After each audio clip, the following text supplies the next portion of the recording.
This is the Bass in the Hat YouTube channel. And we're all getting geared up. It's a little chilly out, a little spitting. We're going to first show you what we're dealing with here. Okay, we're in Rochester, Minnesota, and we have a special regulation fishing pond for trout. What does that mean? That means I can fish year-round. It's like a trout stand. They stock it every 2 weeks with 600 trout. That's what that means. Instead of the limit for the state is 5 per day, you can only keep 3 here, okay? So, yeah, this is what I'm dealing with. And it's so convenient because it's in my town, all right? Lucky me, not good luck for you unless you live near Rochester, Minnesota. So, yeah, I had a lot of people tell me I'm fishing out of season and stuff, which is bull malarkey, okay? Internet geniuses. You know, like somebody else couldn't have it better off than they do. That's not fair. Yeah, life isn't fair. Cheers, mate. Okay, I got my corkers on now. These boots have interchangeable soles. And I put spikes on the bottom of these boots because you know what's really nasty out here? It'll rain the night before, it'll freeze up on the ground. So you're walking down the path to go fishing, and guess what? Next thing you know, your tackle box and your pole's up in the air and your feet are above your head. You slip and fall, so I wear spikes. I am 61, so a $200 pair of corkers. Look them up, corkers with a K.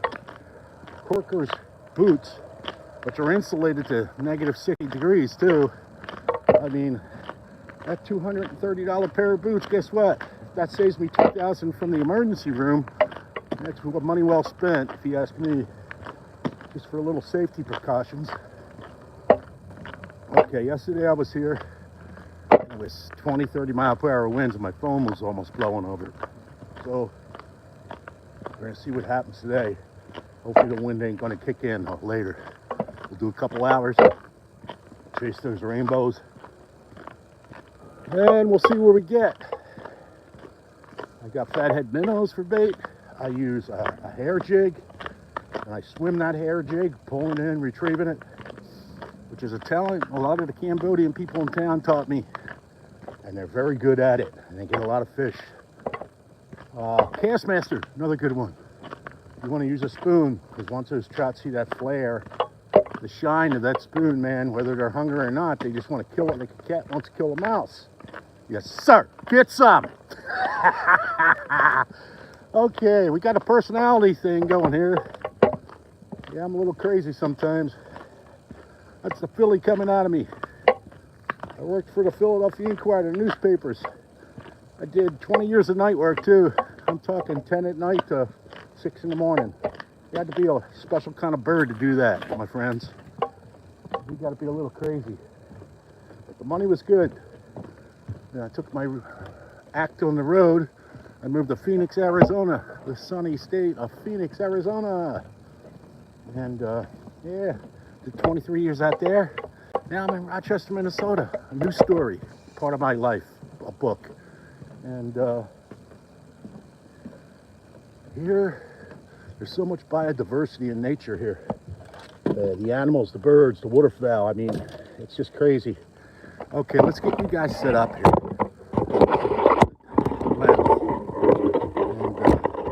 Taking a lens. A new pole coming in the mail. New carp pole. Yes, sir. It's a 13-foot telescopic Daiwa Black Widow. Gonna have a great carp season with that pole. I'll tell you that. Okay, first I'm gonna try to swim jig. See if there's anything just right out there near the dock. What's a swim jig? Yeah, sort of like this, a hair jig. All right, we're gonna throw that out there and dance it around in the water and see if a trout will bite it. Okay, this is a Daiwa Samurai.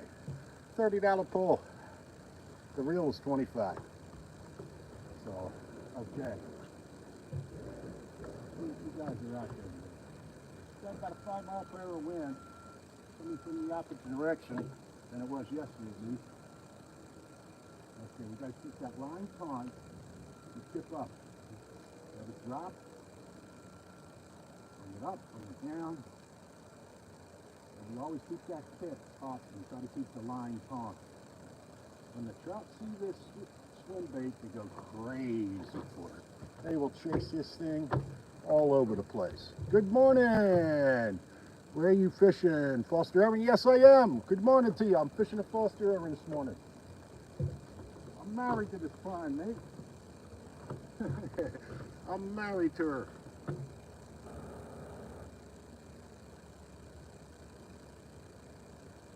going to have some fun today. Hopefully we'll get a trout or two in between it. And hopefully you can hear me. I got my waterproof case on my phone today. So it is spitting out a little. And even a little bit of moisture gets inside your phone, you can ruin it. So that's why I'm doing that. Okay, I did the swim bait. Okay, the hair jigs. Now I'm going to move on. And we're going to try the fathead minnows. Now, minnows could be nasty. You know, they stink up your fingers and stuff like that.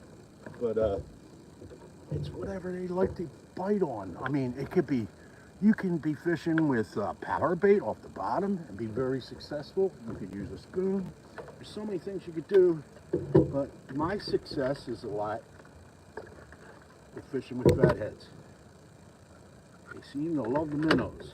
And I can't get away from them, even though I'm talented enough to get away from them. Because, yeah, minnows are just stinky, and keeping them alive in your basement or your cellar, they stink up the whole place, you know. So, yeah, we're going to give it a try, though, okay? Okay, 8 years ago, I came under this dock. Flew in from Phoenix, Arizona. And I found this fishing pole, 1970s, circa Daiwa. And this thing bends like a U when I catch a fish. No other poles bend like this without breaking, okay? And it pulls them in left and right. And this has been my go-to pole for 8 years. A little cheap 1970s Daiwa. Yes, sir. Yes. What I love about it is I can hold it in my hand like this.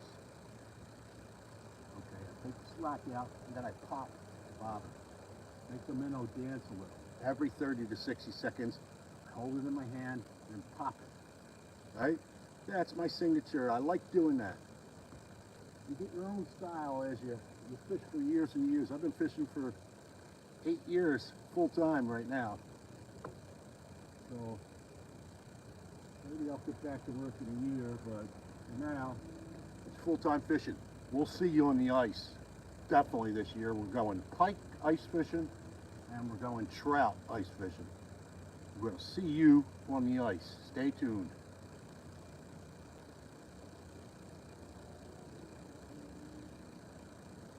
Come on, trout. Traveling around today. It will be stocking another 600. If not today, the beginning of next week for Thanksgiving. It's stocking around the holidays too. So it'll make fishing more interesting too for you guys out there. If you live near Rochester. Some people travel an hour and a half from Twin Cities, Minneapolis, and Minnesota to come down here because it's year-round trout fishing. There's not many places in the state that's year-round.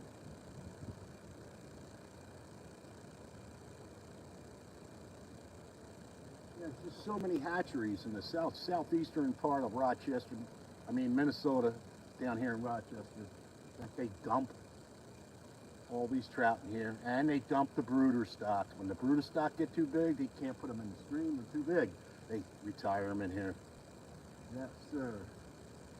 Albino trout, they've retired them in here. Brook trout, 16 to 20 inch, they retire them in here. Browns and rainbows, 20 up, 20 inch up plus, 5, 6 pound fish, they retire them in here.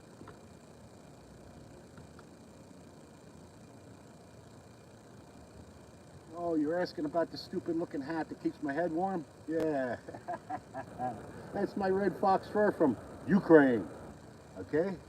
Off Etsy, $80. That's with shipping, 80 bucks, okay? If you would buy a hat like this in the United States, it'd be $400 or $500. Red fox fur. But, my wife don't like it, but it keeps my head warm. When I'm out there on the ice and it's 15 degrees, 20 degrees out, it keeps my head warm. That's all that counts. Not how goofy or, oh, look, you're in style. How stylish it looks. Come on, Trout, I know you're out there.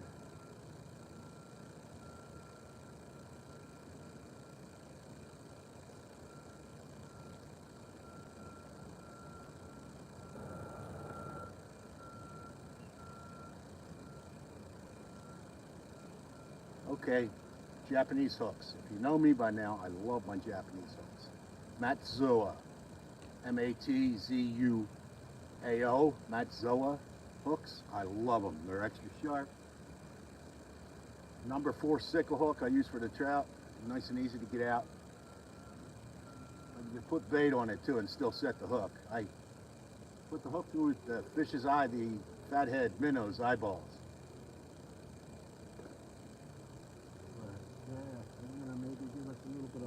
These trout are real tricky. Some mornings, some days they bite, some they don't. Some they're biting off whatever you don't have, whether it be night crawlers, mealworms, waxworms, butterworms. They're biting off power bait because you don't have power bait. But they turn on and they turn off to a certain extent, the bite does. So don't get discouraged if you come down here for 3 hours and you don't get a bite. That's just the nature of the beast with the trout here in the pond. The pond is about 4 football fields, which isn't very big. We go as deep as 34 feet in the middle, and we got 20, 25, and most of the rest is like 10 to 15.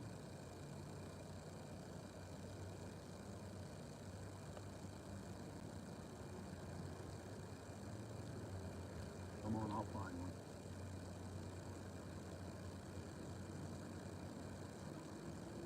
Yeah, I'm the only one down here today. It's like I have my own lake down here.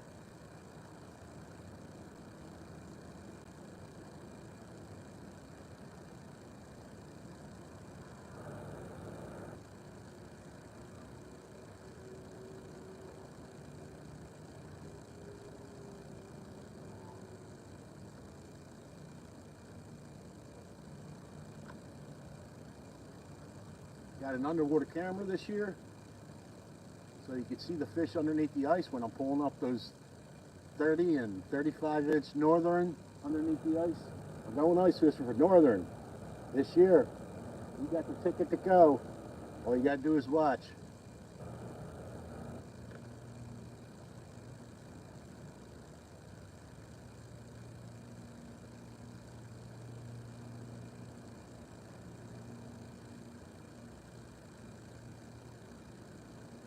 In the springtime, I go after the crappie when they just start spawning, and then also the spring and the summer, carp.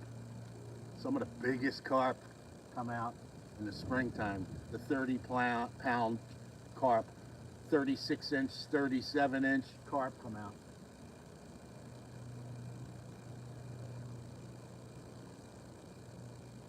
Now fall and winter, I go after chase the trout, and I'll chase the northern on the ice come December, once the ice warms. And we'll mix it up every now and then, go down up Red Wing or down the Minnesota River, Mississippi, I mean.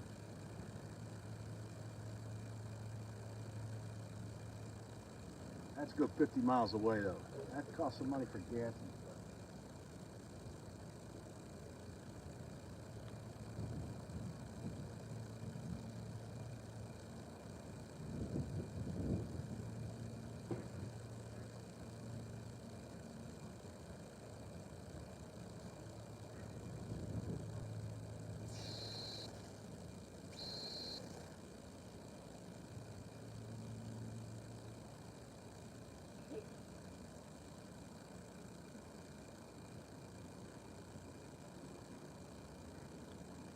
Got a beeper on my car? You know exactly when I get down here.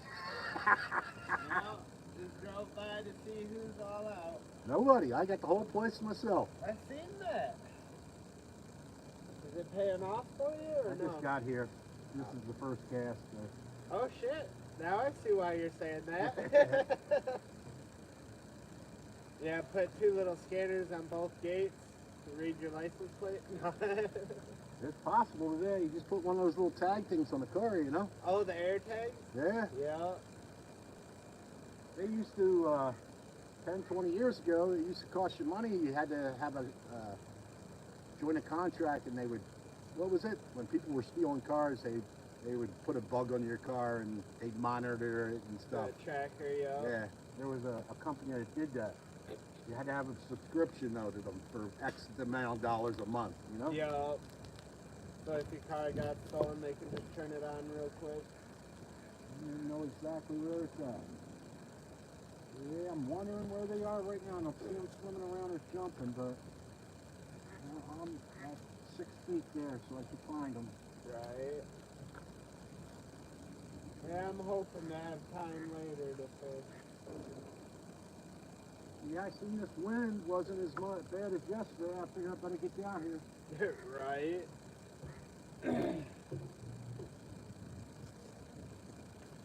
Yesterday, that stuff was tearing through you. Yeah? That was crazy.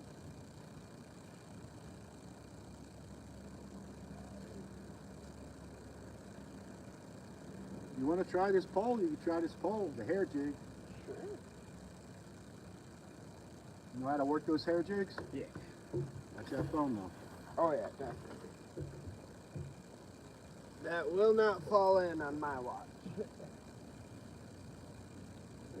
Yeah, I'm a little leery when I do that on this dock here.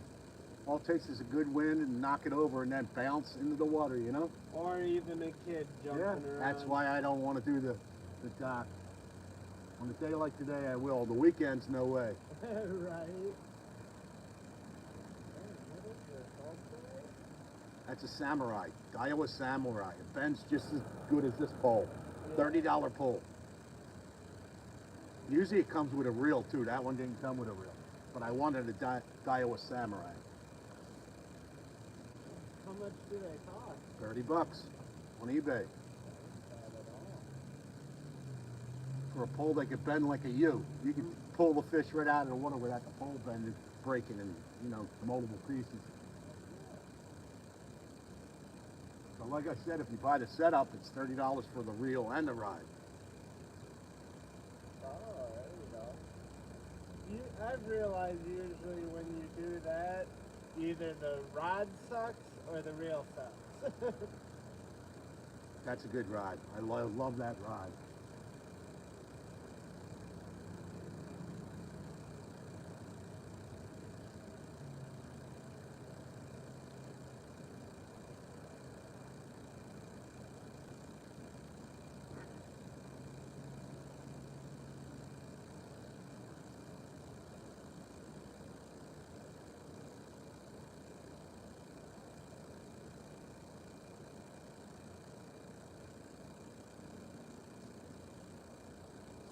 Yeah, I got being umbrella by 11. I think that's the value.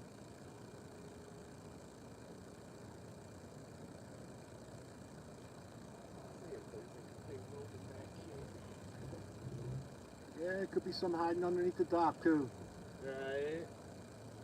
That happens a lot, actually. They get under there, it's nice and cool, and they just go into that trance state and just float. Yeah. And you come walking 2 hours later on the dock, and they're still sitting under there until you put that shine of a cast master or a jig in front of them, wakes them up, and freaking boom, you know? Yeah. Like, oh, time to eat. I've gotten a 16 right underneath the dock, Well, heck yeah. right in front of Terry. He says, yeah, you're a fisherman. Right. Well, you know, it's kind of hard not to do, especially that corner. That corner is usually hot. Over there? No, there, where the pole is. Corner of the dock. Yeah. That's always a hot spot when you pull some sort of fish out.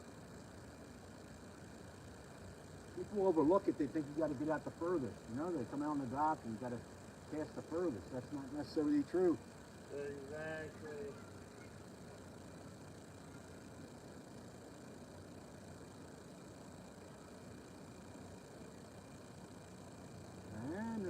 challenging them this morning. We'll find one. Oh yeah. They'll show up eventually. I'm actually going to try off of this one over here. Just sit there and let it jig it up and down like 6, 7 times so they see it, you know? Alright.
Shout out to any fins possible and the other guys that know me.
And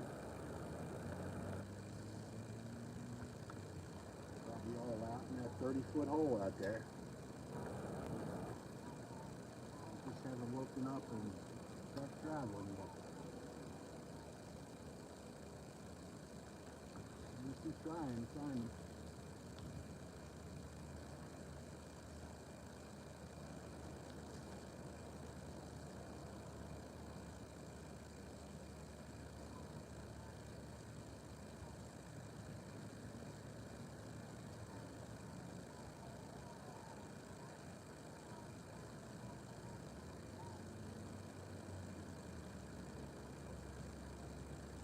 That's Canadian geese whimpering over there if you hear it.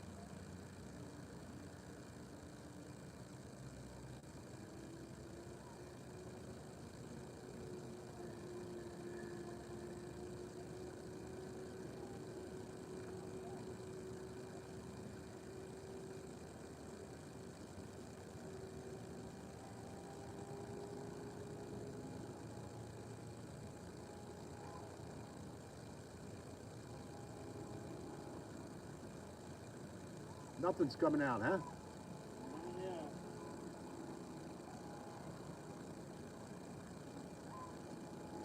Put a fathead minnow through the eyeballs and that might work too, you know? Probably would. Like I was saying though, I don't really have time right now, so I'm making my way back east and then I'll come back out later.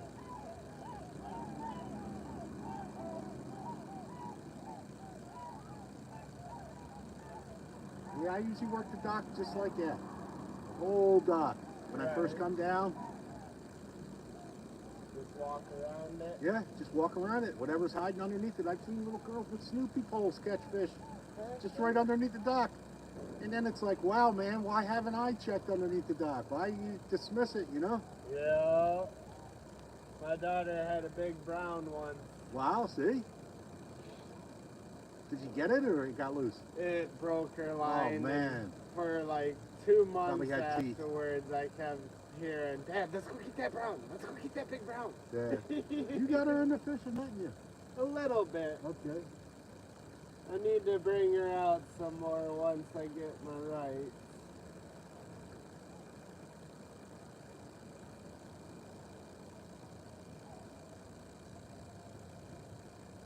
Yeah, that's all gold, man, when you're that age, that young. Right.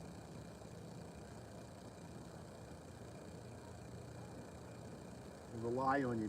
They're not as independent, you know? Yeah. Once they get that personality and they're independent, then you're secondary, you know? Exactly. Then it's leave me alone. Yeah, yeah. And in the teenage years, they even deny you're their parent. Yeah. Fact. Exactly.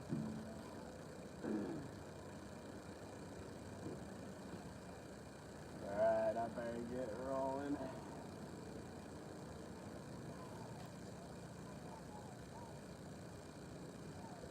Be down here later. I'll see you then, buddy. Yeah, if I'm still here, I'm only going to do a couple hours. Okay, cool. If I do 2 hours, the whole phone's drained. Ooh. You got to bring a battery pack. Right? Yeah, you know? So. One of those things that you could plug it in. Yeah, I clip plug on. it I into got your battery phone. packs. You get them right at Walmart. Heck yeah. All right. Have a good day. We'll see you later. Come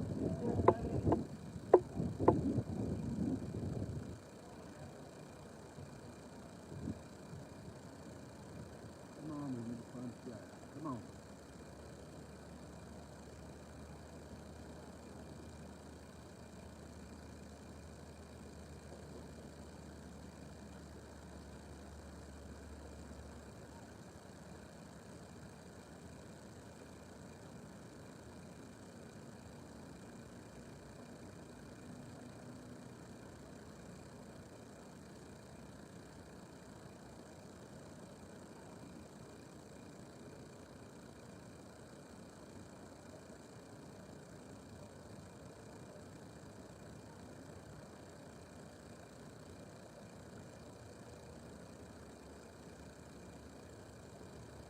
Maybe I need to go down deeper. That's the option with a depth bobber. I fish usually about 3 feet down. I'm 5 feet right now, but I have dropped to 8 feet before and had success.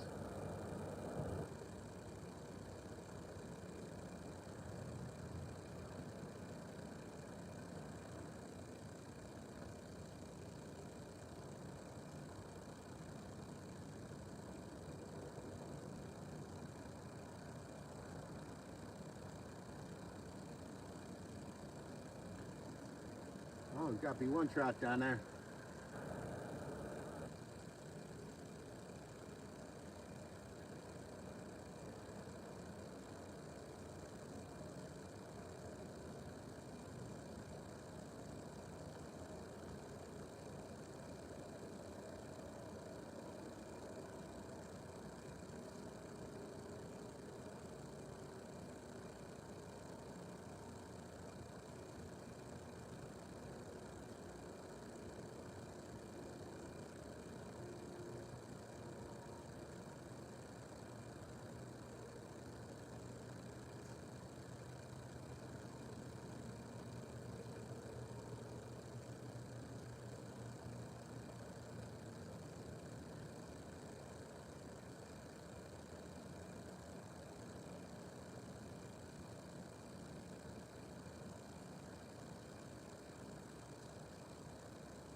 Yeah, sometimes you're just running deeper.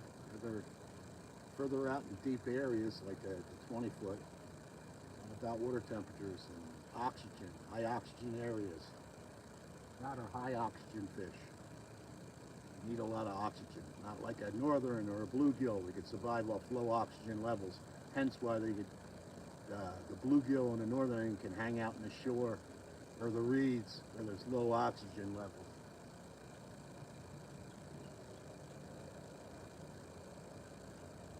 Trout actually, when they lay their eggs and they try to fertilize them, gotta do it in like a stream or flowing water. Otherwise, the eggs don't fertilize. This place, they go through the process to get the eggs and the sperm, and it never fertilizes because it's not running water. So hence why they put 600 trout in here, and then 2 weeks later they put another 600. Because you can't fertilize and make their own in here.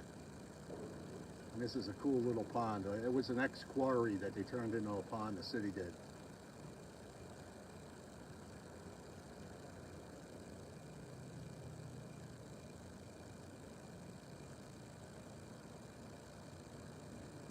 Not really that bad of a day. Besides it being a little wet in the air, it's like spit now, it's not bad of a day to be out fishing. The wind is bearable. You know, Rochester's the second windiest city in the United States. Lubbock, Texas being first. It's usually 15-mile-per-hour winds every day, 12 to 15.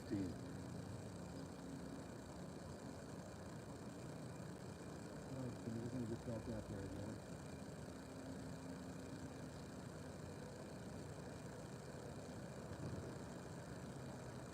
Maybe I'll go down a little deeper. Move the line deeper. Okay, that would be about 7 feet there. Okay, I'm gonna go out 7 feet.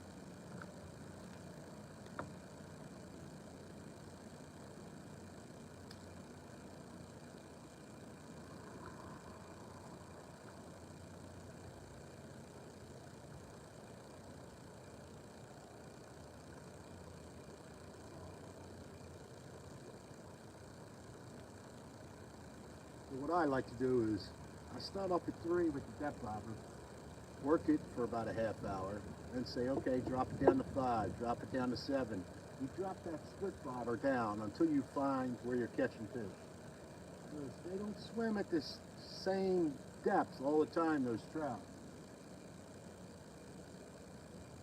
Sometimes they're feeding off the bottom and just swimming towards the bottom. At least that's what I've seen and noticed.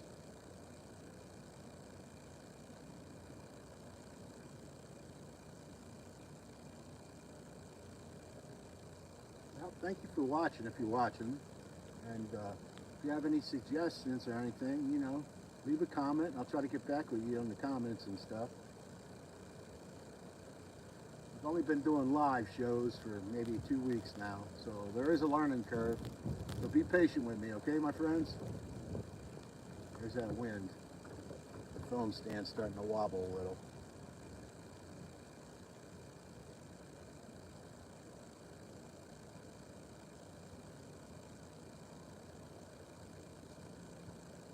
But I do enjoy doing these live shows. I've done thousands of shorts, okay? And it feels like I'm just spinning my wheels. I mean, I get people subscribers. I'm almost up to 5,000 subscribers, so I got to change it up and do something different where people will watch me more time. Hence why I'm doing live.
Give you a little look-see at the pond here. Yeah, it's about 4 football fields big. And they got a running, walking trail all the way around the pond. Where you can fish at any spot, like over there by that hill, that corner with all the fallen logs. See where the rocks are? To the far left, all the way out. That's a hot spot. That's where Bass and Hat gets big browns. Some big old brown trout hang out there. 5 feet off the shoreline, it drops to about 20 feet. So, yeah, that's an awesome place to fish in that far left corner where those cement slabs are over there. And then we got the other right-hand corner and the north shore over there. The right-hand corner is where they come rolling down the hill with the stock truck and they stock all the fish every 2 weeks, 600. Yeah, lay them on me, buddy. Lay them on me. Yeah, get some. Yep. Yeah, that bobber ain't doing no dancing right now. So I guess it's my opportune time to talk. What else can I tell you? Oh, we got our first snow. That was yesterday. It was only a dusting, but it was snow. So, you know, when it gets this cold and it's snowy, I mean frigid cold, you're going to see me wearing this hat. And I like this hat, even though it makes my head look big. My head's already big without the hat. It's from Ukraine on Etsy. I bought it 80 bucks. That's with shipping. Came directly from Ukraine, the internet. You gotta love it that way. It was only 80 bucks in the United States. This would be a $400 or $500 hat. Huh? I know my wife hates this hat, but I like it. Yeah. All right, putting you back down. You got to know my hat. Why do I call myself Bass in a Hat? Well, because in Minnesota, the bass don't get as big as in like Florida. Any bass that I catch is no bigger than my hat. And it's actually a contradiction. I'm more of a trout fisherman or a carp fisherman than a bass. So, but if you piss me off, I can be a blank in the hat. So don't piss me off, that's all. Don't say things nasty. Don't be nasty on the internet. Be nice.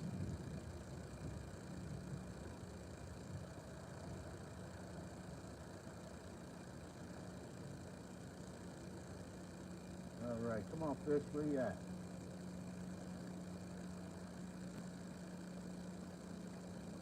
I'm down deep enough. I'm not going any deeper.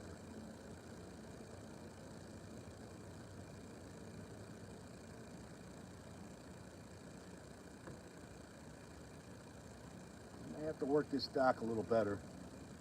Instead of if you don't switch it up from like fathead to spinner to hair jig to Bassmaster, and at least don't stand in one area and expect the fish to come to you. Explore the whole area, work the whole area, and you'll find that fish wherever they may be. That's my tip for the day, mates.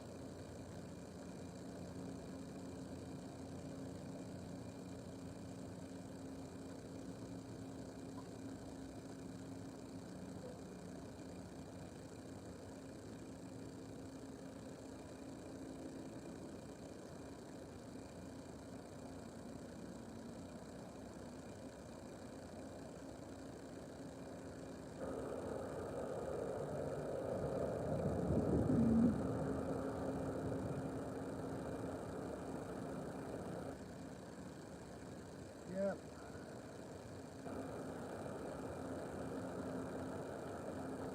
Come on, where you guys at?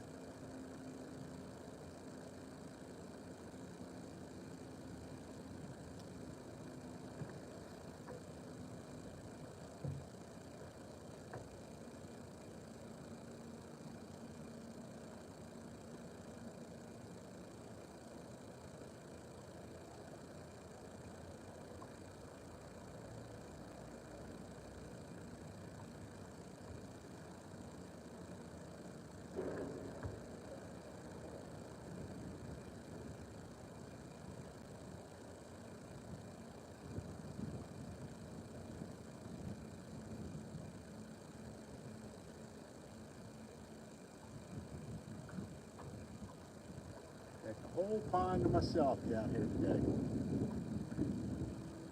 But I can't find a fish.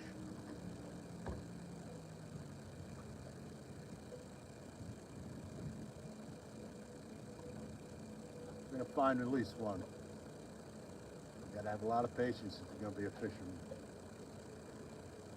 You gotta be like a doctor, is my running joke.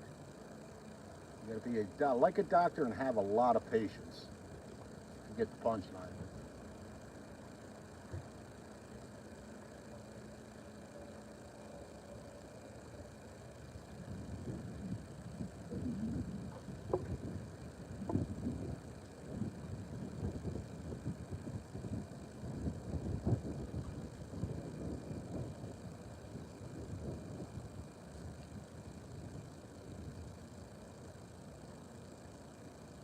So I've been fishing this pond since I came to town 8 years ago.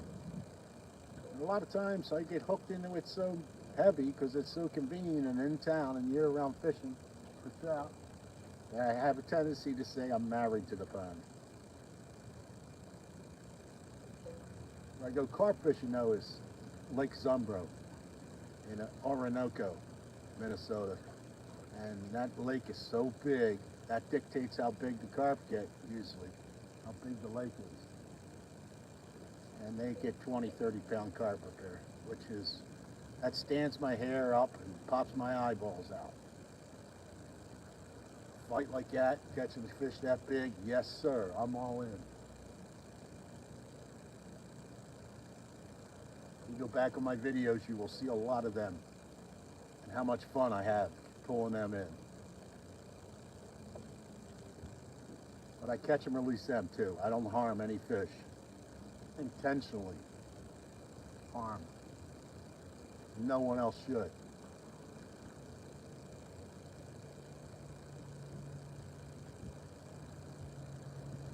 Carp are a very elegant beast, if you ask me. I call them golden Godzillas. The fight they give is like a freight train pull once they find out they're hooked.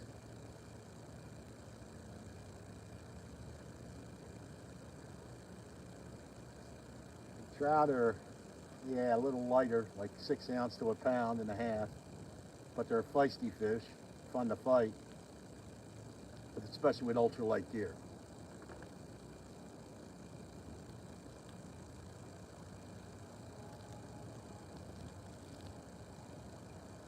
You know, 20-inch range, 18-inch range, you're talking a pound and a half, 2 pounds.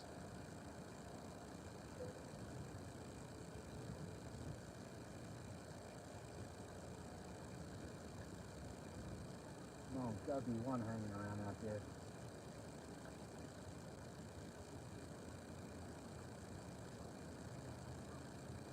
Yeah, hopefully I'm going to put Rochester, Minnesota on the map on YouTube, okay? That's what I'm looking to do. Besides the famous Mayo Hospital in town, world-renowned hospital that my wife actually works for. Everybody in town practically works for. I don't know anything else that Rochester, Minnesota is known for, besides bass in the hat. We're going to put you on the map, Rochester, Minnesota. And the people that come out that are sick to visit the Mayo Hospital, maybe they'll hook up and say, hey, bass in the hat, can you show me where to fish? Be more happy, meet them down here and show them how much trout are in this pond. With a lot of people, even hometowners, a lot of people don't know about this jewel of a pond that they stock trout in. They live here and they just have no idea.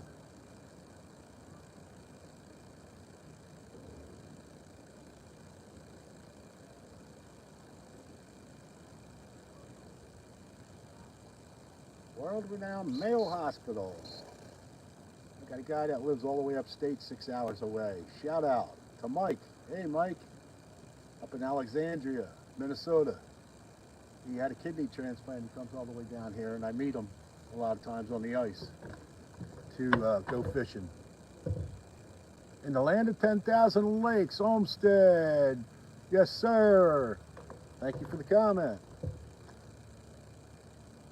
So this guy comes down to Mayo Hospital every now and then, and I say, yeah, I'm not doing anything. I'll meet you at the pond. We'll go ice fishing or whatever. He spends a couple days down here, does a little fishing, does a little thing in the hospital and for a checkup. Yeah, you meet new friends in life, or make new friends. He was very appreciative that I'd go out of my way and be so friendly too. There's the Canadian geese. You see them fly by.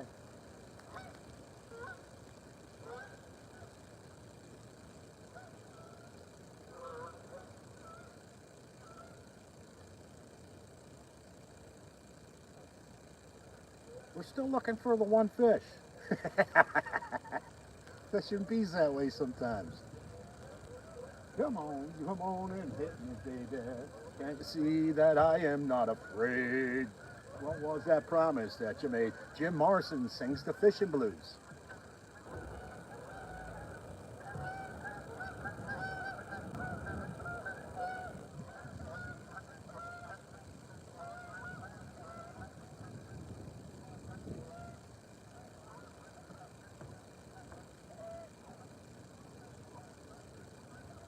Bounce, come on. Maybe I'll bring it back up. Because 6 feet ain't working for me right now. My theory is this. Okay, in a hatchery, they swirl around like a tornado in the hatchery, all right? So why would they change when they stock them in here?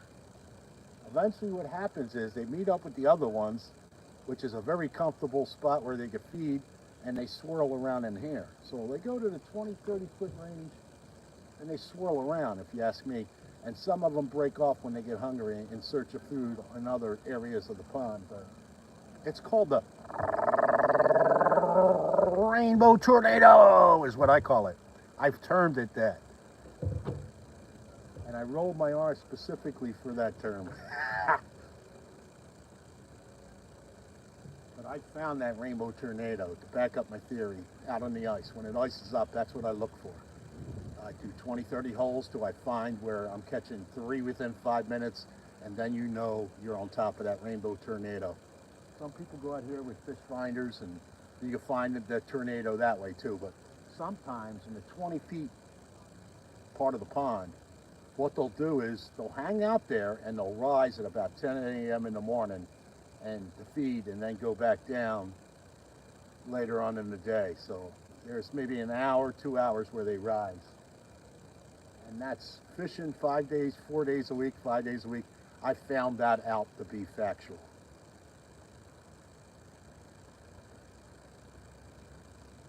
It's not something I read off a bathroom wall. That's from experience, my friends. Experience counts for everything.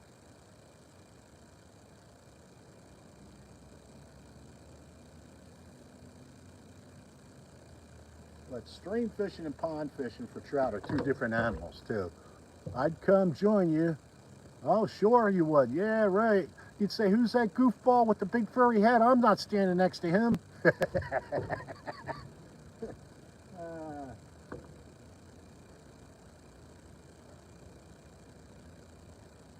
He looks like one of those soldiers from the Wizard of Oz, the green guys. I'm not standing next to that guy. Plus, he's not catching any fish. He's got a cloud over his head. Come on. I know you guys are out there.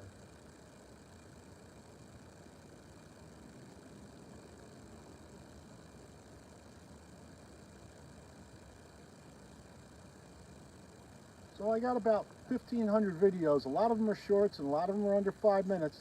These live shows I do an hour, maybe 2 hours, a stint.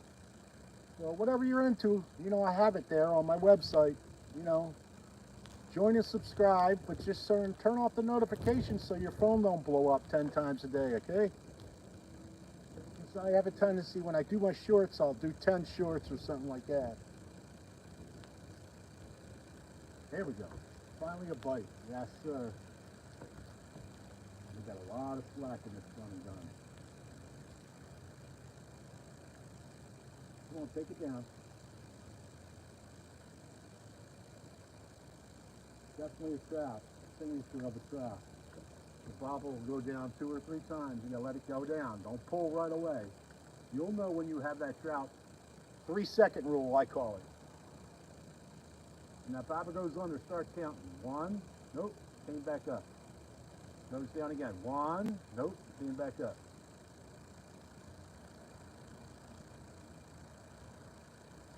Sometimes they just want to kill the minnow too, like a cat does with a mouse. But my 3-second rule applies when the bite's very slow, because they're not just pulling that minnow down. They'll play with it and stuff like that. 1, 2, 3. There we go. Did I get him? Nope. But I sure did chew that minnow up. We'll put it back down there, see if we get him. Even a 3-second rule. He had that playing around with that thing for 10 seconds. And he still didn't take it. That's fishing. I got a 3-second rule and I got a 5-second rule. When the bite's really tough and that bobber doesn't go under the water for any amount of time, I go to the 5-second rule. And I'm not the only person that made up some rule like that. I've heard it from other people. But it makes sense. You got to set that hook at the right time with the trout. Once that bobber goes under, not necessarily the right time. You'll know when he has that minnow fully in his mouth. Sometimes they'll just grab it by the tail. Sometimes they'll come up, they'll swim up and smack it with their tail. What are you using? I'm using a fathead minnow. Live bait. I also use swim jigs. I also use Castmasters. I mean, there's a lot of things you could use. Power bait off the bottom you could use. I've seen people do really well. I've seen people who do really well with dough balls, bread dough balls. They do surprisingly well. Here we go, he's back again.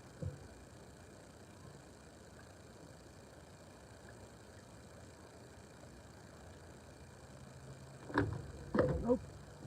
Man, it's either a small fish. Got me that time.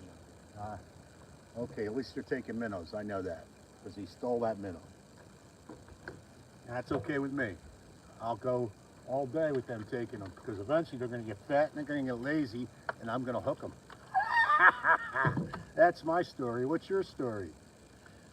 Everybody's got a story. Come on, don't tell me you don't have a story. Everybody's got a story. That's what I like to say in life. Okay, we're going to bring the split shot down a little. The split shot's very important what depth it's at, because you can set the hook easier if the split shot is like 6 inches from the fathead minnow. There's a fathead minnow that I put through the eyeballs, the hook, because there's a skull then that they got to take that minnow off. They can't just steal it real easy and pull it off the hook. Okay, we're going to go back down there, see if I get that little guy that stole my minnow. It was up close to the dock too, so it's not that deep. It's only like 8, 9 feet, maybe 10 at the tops near the dock. But when you come out on the dock, you know, never bypass the dock. Fish hide underneath the dock. You know, during the nighttime and early morning, they come underneath the dock. It's nice and cool. They start going in a trance state, sleeping. There we go, he's back. He at least wants another minnow, I'll tell you that.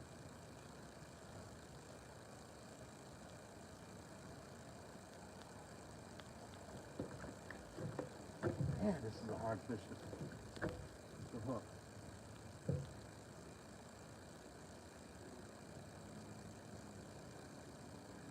Very hard to hook.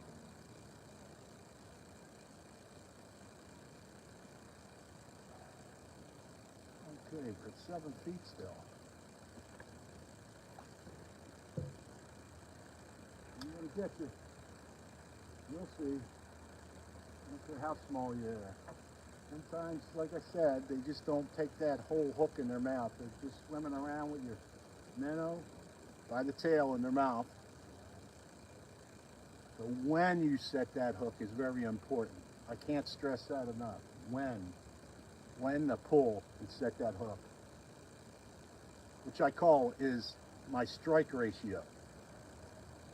You got to have a high strike ratio, you know, where you set, 75% of the hooks that you could set. And your strike ratio is only like 10%, and that's bad. You got to go home in the bathtub and practice, okay, mates? I think I might have scared them away now.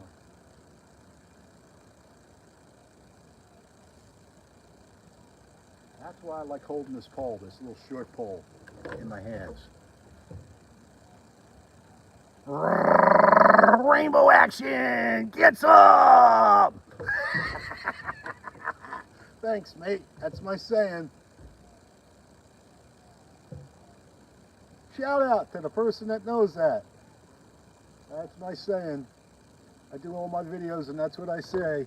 Get some! Oh yeah! Thank you for the comment.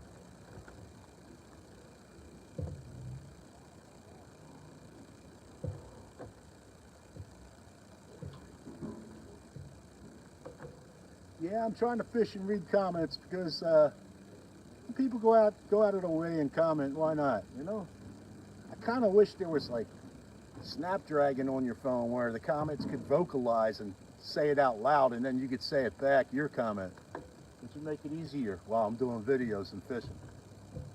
I'll have to look into that. The next iPhones need to put that option on a new phone, I think, huh?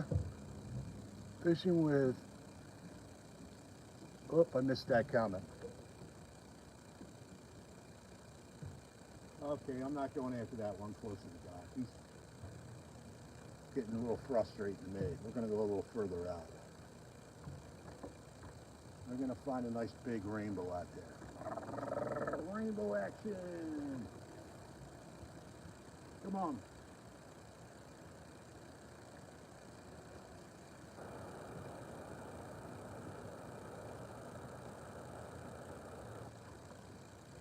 Yeah, so where are you guys from? Anybody that's watching? You from in town, Rochester, Minnesota? You from across the United States?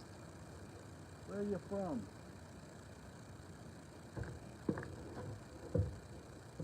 Not Fish Brain. Hello. Yeah, Fish Brain. I ended up quitting Fish Brain.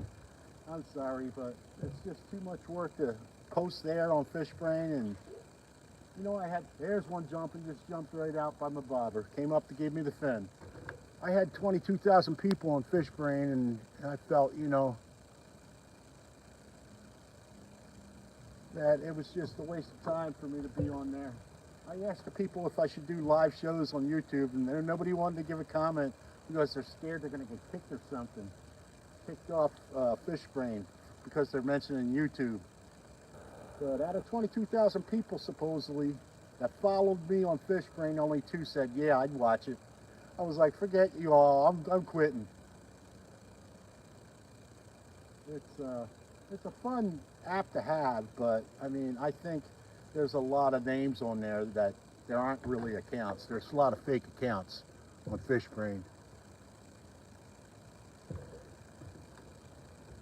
And yeah, I needed to change it up. After 7 years being on Fish Brain, I didn't see anything coming out of it. No subscribers on YouTube.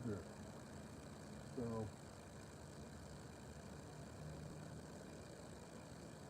I did my time on there, and that's it with Fish Brain. Plus, it bothered me that people would always take a fish and have their face with the fish. I mean, I don't care if you're the cutest guy or cutest woman, whatever. I don't want to see your face every time you catch a fish. Maybe 1 or 2 times, that's it. I don't want to see your face 10 times a month. I don't even know you. Why would I want to see your face? So that was another reason, a pet peeve of mine, that people would always do that. You know, put their mug in with a fish. Hey, look at me, I caught this fish. Yeah, it seems a little barbaric if you don't catch them at least, or eat it. But there's that. But there's a lot of other sites besides Fish Brain and YouTube if you're a true fisherman.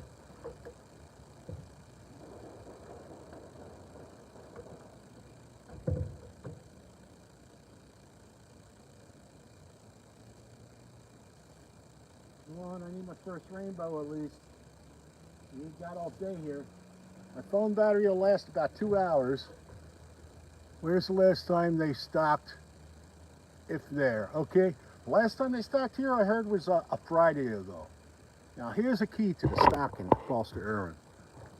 It's regularly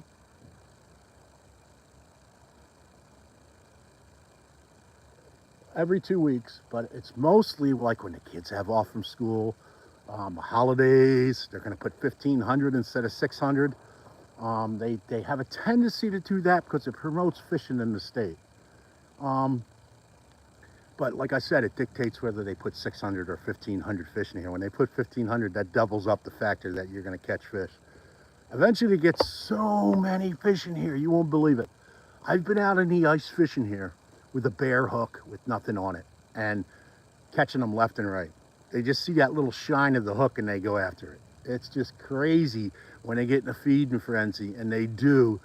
But that's about timing, the right time, being in the right place at the right time. Yes, yes, especially for this.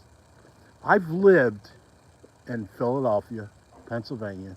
I've lived in Arizona, Phoenix, Arizona. And whenever they had fishing place like this, it's usually they charge you $5 for every trout you pull out. And then another $2 to rent the fishing rod, another $1 to fillet the fish.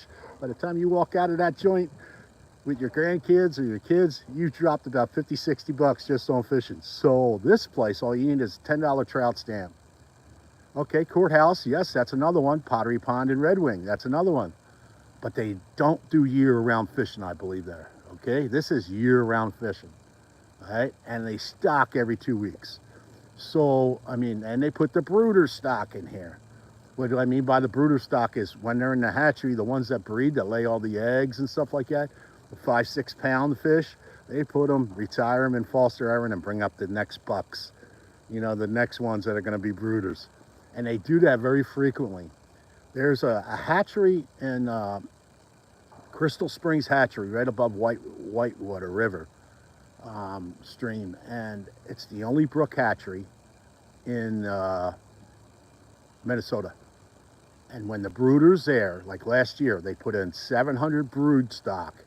Okay, they put 700 brook trout that were 16 to 20 inches in here, and it was crazy. They are such beautiful fish. I love the colors on a brook trout, and you can't beat their eating either. They're good eating. They're related to the Arctic char, and they got teeth, but they look them up. The brook trout is a really pretty fish. Well, it wasn't golden trout that they stocked in here. That was actual albino that they put in here. Okay, that wasn't golden. They looked golden, but they had the pink eyes, which makes them a 1 in 1,500 number fish.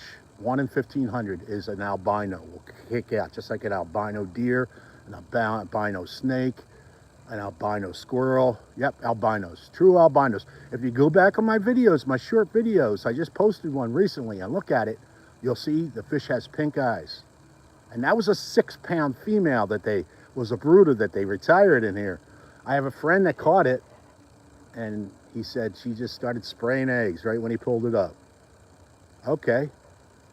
Yeah, what they had them during COVID. They had these albinos in the Lanesboro hatchery, and they were kicking out all these albino fish. They put 25 in Foster Irwin, they put 25 in Courthouse. They kicked them out all around southern Minnesota.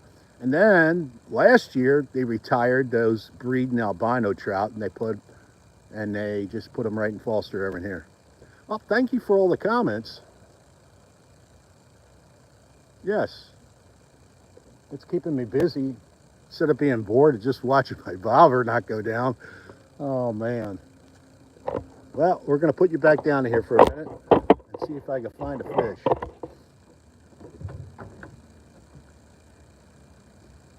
Yeah, those albino trout, you know, I got a couple videos of those albino trout if you look them up, but I've never caught one.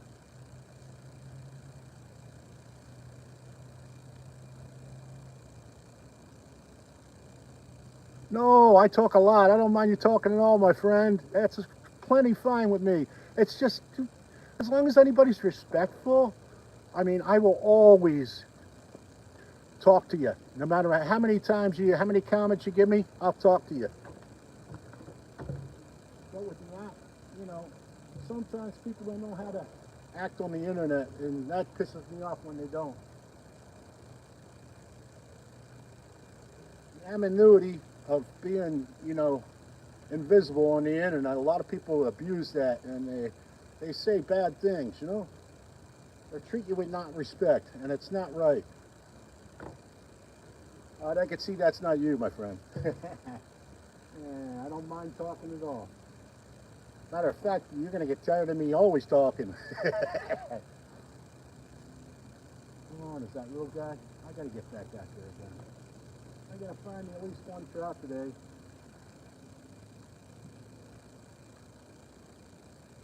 I'm going to come up a little. Let's go up to about 4 feet there. Maybe I was down too deep. Who knows? You got to try different things, people.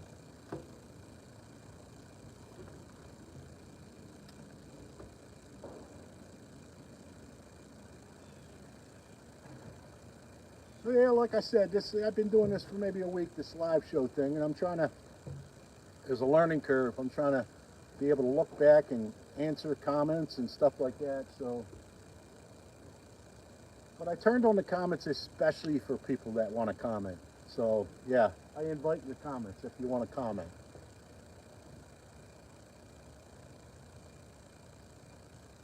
And I was kind of puzzled what I should do. I mean, I wanted kids to watch my videos too, because I am kid friendly. But when you put it, yes, the video's kid friendly, then you can't comment. So there's a lot of pluses and minuses you have to take into consideration. I would rather have the comments and the kids getting around that 18-year age thing where their parents say, yeah, this guy's, you can watch this guy. But you can't have both for some odd reason, which is weird. I guess some of the comments might be, you know, abusive to kids or whatever. But they don't allow you to have both.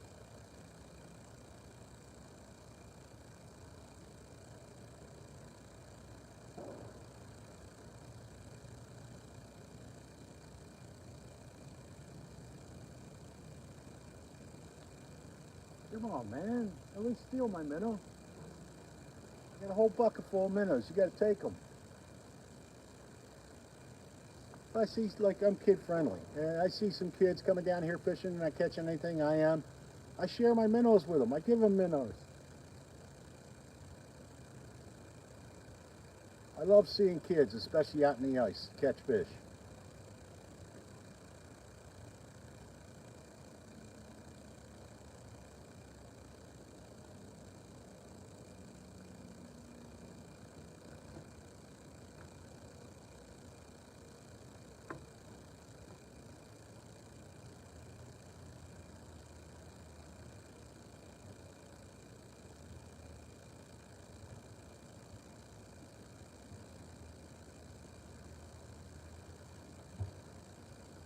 Yeah, I guess they're not just traveling around today. You know, that's the only thing I could think of. Another thing, you know, to keep in mind, they're not eating 24/7. They don't feed 24/7, so sometimes they'll just come up and kill your minnow and swim away because they're not hungry.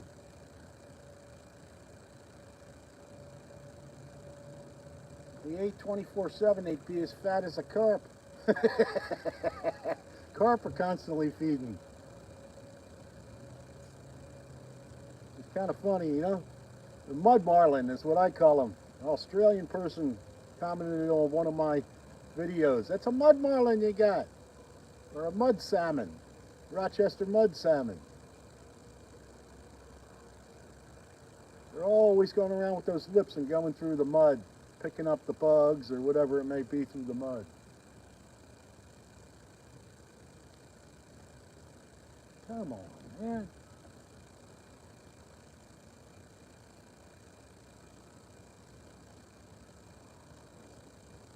I need at least one today.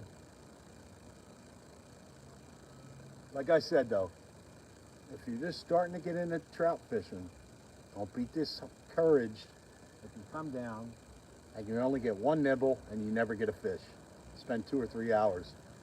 Welcome to the club. That's fishing, man. You got to dedicate yourself, learn, watch what other fishermen are doing. You'll learn something off some other fishermen. That's a fact. But it takes a lot of patience. You got to be like a doctor. You got to be like a doctor, mate. You got to have a lot of patience. That's my running joke. Because they will get you thinking like, what am I doing wrong? Give you self-complex mentally. Am I doing something wrong? Why ain't I catching no fish? I'm doing everything right. You just can't find them today. I'm going to have to move around on this dock, and I'm going to bring you with me. Because we're going to find them. Damn it.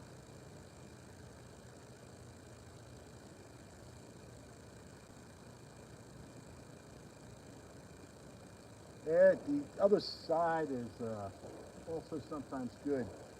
You know, these trout, what they'll do is they'll go looking for the minnows, and they're usually on the shore over there. The minnows are. And we're going to try over there. Come on, let's go over there and try there, okay?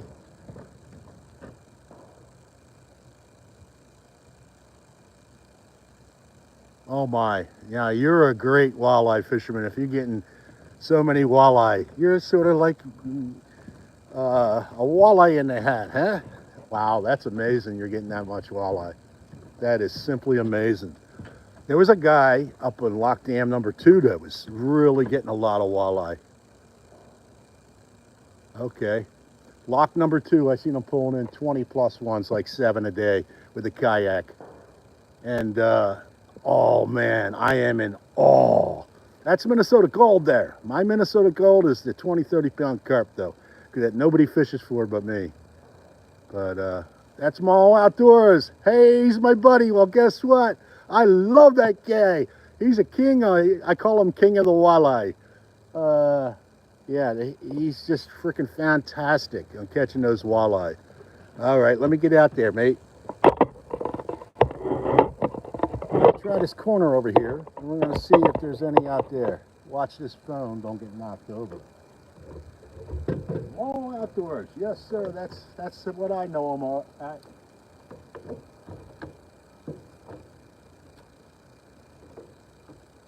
Okay, we got somebody out there on a kayak today. That's probably Brad.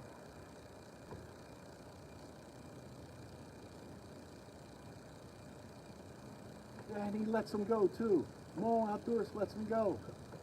Where a lot of people would be greedy and just take all those walleye and put them in the freezer, man.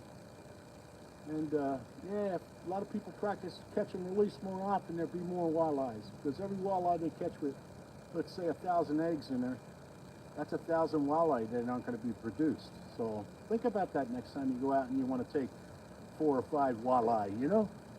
At least that's my story.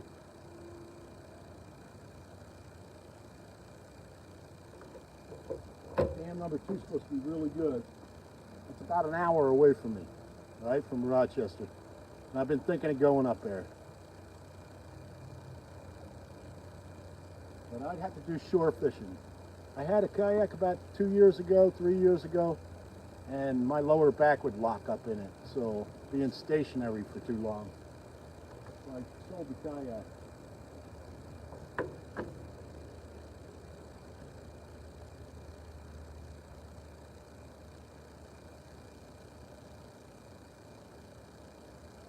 But yeah, if he's your friend, Mall Outdoors, man, boy, you're a lucky guy. I'll tell you that. You just going fishing with him and knowing where those hot spots are is the key to being a good fisherman.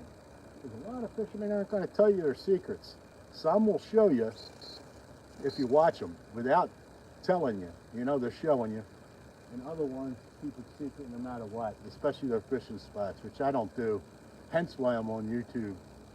I mean, the way I see it with this trout fishing here, they put 600 in every 2 weeks, and those 600 are never caught within those 2 weeks. So you're lucky if 150 are caught out of the 600. And so there's a bountiful amount of fishing here for people to catch. There's no reason I need to keep it a big secret, okay? But to each his own is my theory in life. You know, whatever you do, whatever you believe, and the reason you believe, and we'll just keep it at that and be agreeable that everybody should have their own opinion, their own way they operate.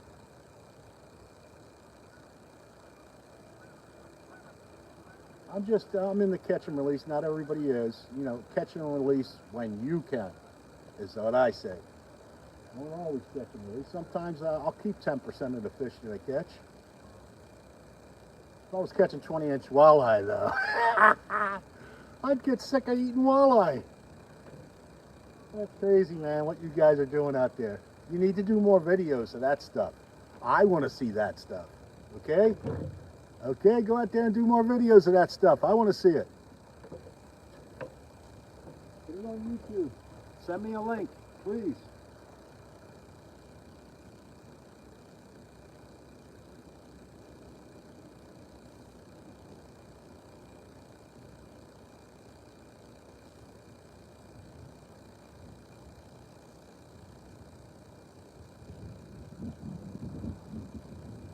My biggest walleye was a 24-inch one down Max Park Place, which is right above the waterfalls, the dam at Lake Zumbro. And I'll tell you what, I ate that whole fillet, and it was tough. 24-inch one, two big fat fillets. It was a lot of fish for one person, one sitting. You're probably talking like 16 ounces of a fish, a full pound of fish, you know? And that's just, it tightens your belly.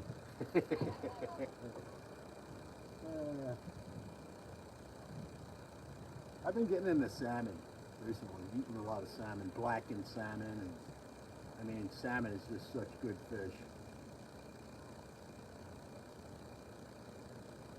Sockeye salmon recently I bought and never had sockeye salmon.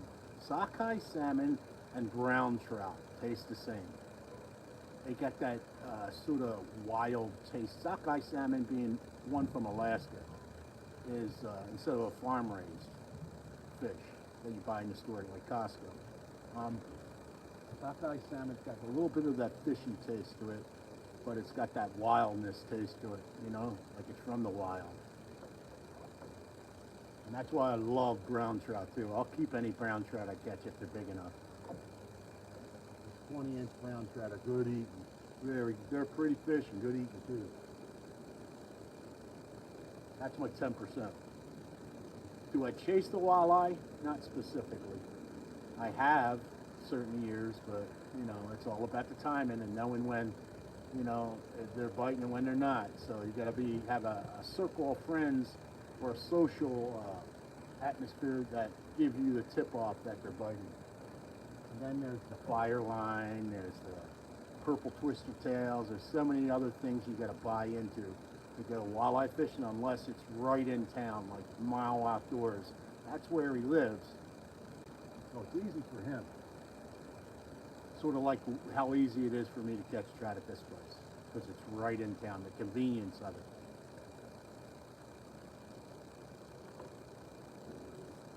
I can't even find one today. They're giving me a mental self-complex today. That's trout fishing. Trout could be a very finicky fish.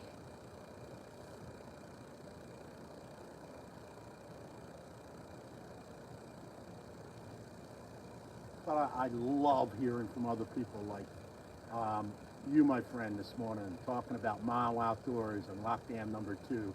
Other people in the state, I love to hear the other options that, you know, what they're chasing, you know, what kind of fish they're chasing and stuff like that, or where they're fishing, especially in-state. It's very heartwarming to hear from the people in-state. So keep in touch, and like I said, send me those links if you got videos and you start your own YouTube channel or whatever.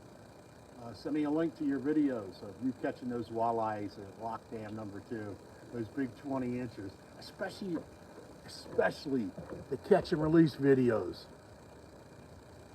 Cohos are great too. Wow, there we go.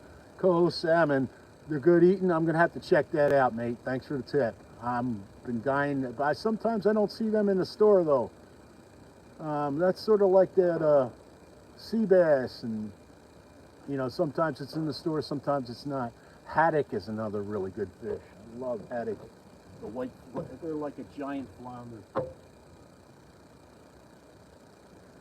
Coho salmon, I'm going to check that out next time I see it. Try it.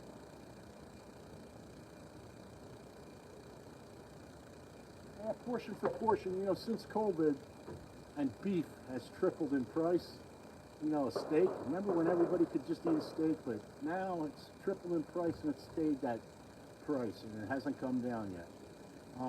I found fish to be a great replacement for beef. Besides hamburger, you know, for beef, instead of eating a steak, for 20 bucks, you get a 24-inch salmon, cut it in six-ounce slices, portions, and eat off it for multiple sittings instead of where a steak you eat it once, and you know, if you got a quarter of it left for leftovers, that's one thing, but it's just overpriced. Beef. I haven't eaten beef. I eat it maybe twice a year, where it was like once a week I used to eat it. And I'm sure a lot of other people are doing that too, substituting something else that's more healthier for you. Like salmon's way more healthier for you with omega-6s and stuff like that than beef. I mean, think about it. I'm from Philly. I like a good Philly cheesesteak every now and then. And I like my hamburger helper. And that's all the beef I need.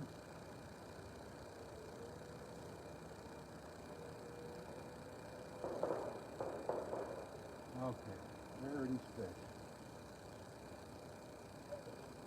I'm gonna put another live minnow on there.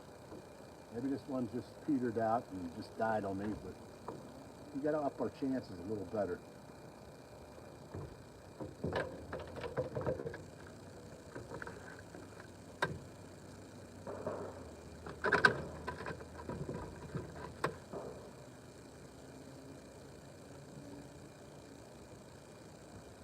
Yeah, next time you see Mo outdoors, you tell him. You say, yeah, I talked to Bass in the Hat. He's on YouTube now, full time, instead of Fish Brain. I subscribed to his videos, Mo Outdoors. I gotta check out his videos more often. There's the fathead through the eyeballs.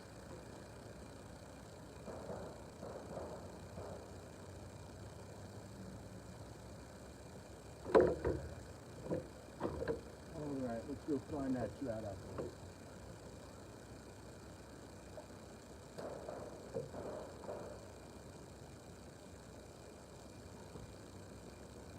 Yeah, I need one at least today. Even if I don't get the one, you know what, I'll be back. I know I'll be back. It's because it's convenient. Too convenient for me not to come back. Just having this type of pond in your backyard is just, it's hair raising, eyeball popping. It's fun at your fingertips. Literally. I'm gonna have good days, I'm gonna have bad days. And the good days outweigh the bad days, I'll tell you that much.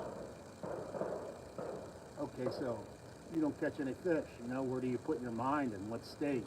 You know, oh well, you can lick your wounds and cry about it for a day, half a day, no more than half a day. Then you come back, you try it over again, you keep on plugging.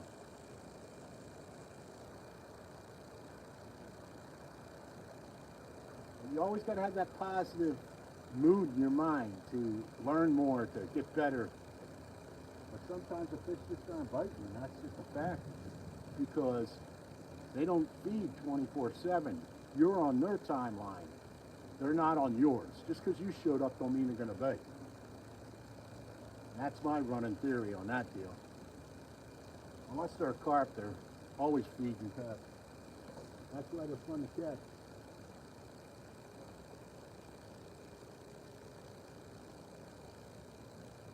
There we go. Hut. Walk out, Bruce. Yeah, we got her.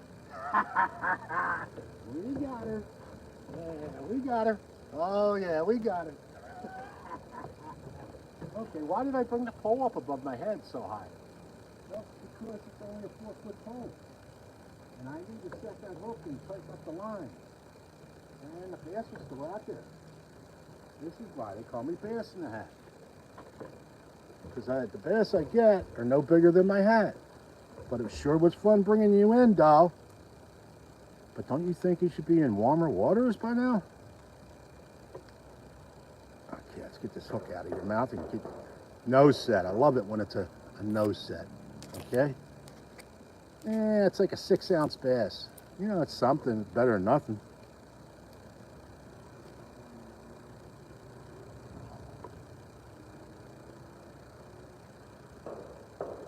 Okay, let's get the hemos on that. That's what I got them here for, right? It's always nice to carry around hemos because you get the hook out. That much more easier with the hemostats. Or if somebody gets shot with a bullet, you can always, on the femoral artery, always close that bleeding with the hemos. Yeah. Now I think I'm in Vietnam, I guess, huh? There we go. There's the bass. You know, it's not the biggest, but catch and release when you can. All that took was a live minnow. Let's go with another live minnow. Maybe this time we'll find a trout out there. But I put my arms up above my head because this is only a 4-foot pole. I got to keep that line taut to be able to set the hook. And that's why I do. Look how short that handle is on this. That's a Daiwa, circa 1970. It bends like nobody's business.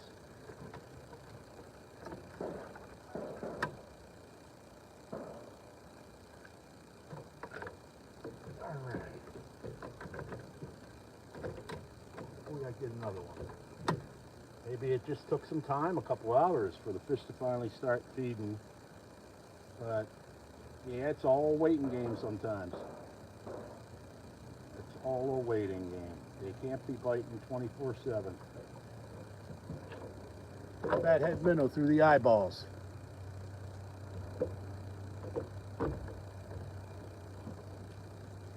What? That was a misfire.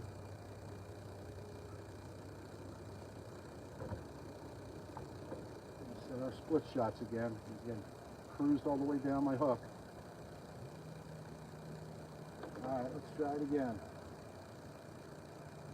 Why was it a misfire? What did you get tangled around? I got tangled around my reel, that's why. All right, let's try it again.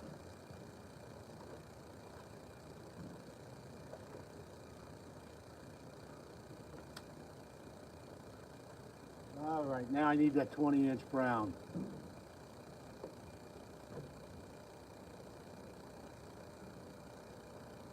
I didn't bring my big net with me. So if I got like a 20-inch brown, I'm going to have to walk them around the dock and bring them in on the bank. Fish that big, like a 2-pound fish, I don't know if I'd bring it up with my rod. Most rods would break on a 2-pound fish. I've had a St. Croix break.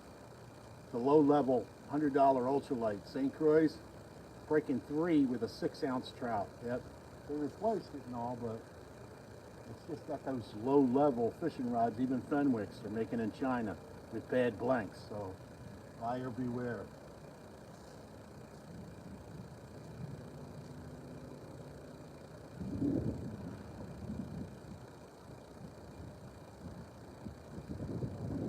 Pop it. That's what I like to do. Get that minnow dancing. Tell that fish, hey, look at this dancing minnow, just like John Travolta, Tina Turner. Rolling, rolling down the river. Let's hit it. Let's take it down.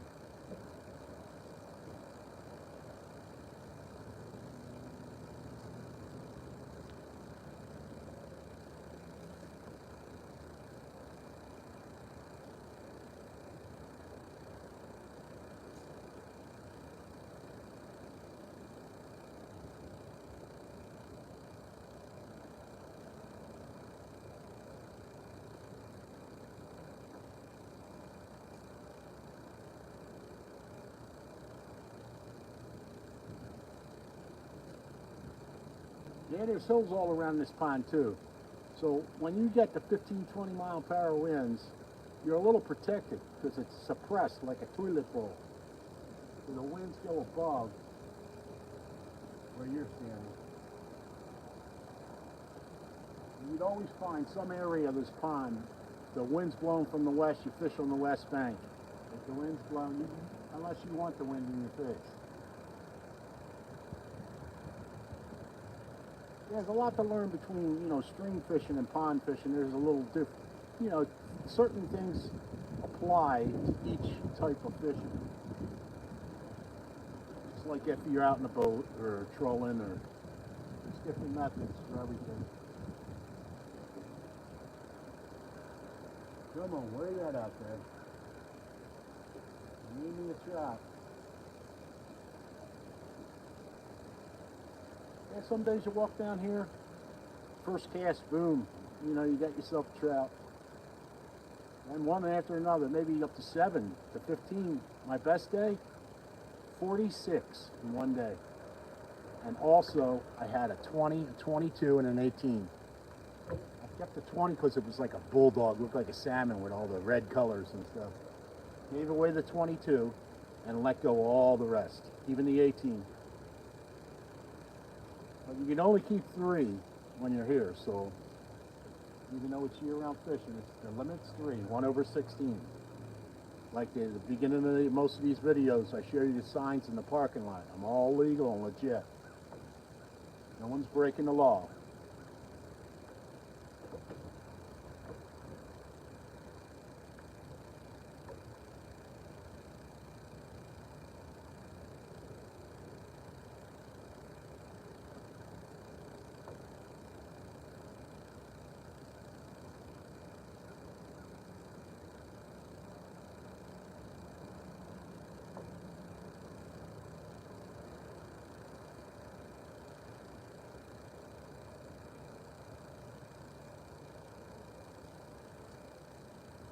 Yeah, I think when I pop it, it also gives off that added flash of the minnow.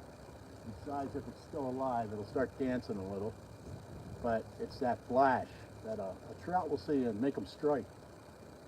Here we go. We went under and I'm talking. Yeah, there we go. There we go. The bite's starting to ensue a little. We're getting a little better bite now.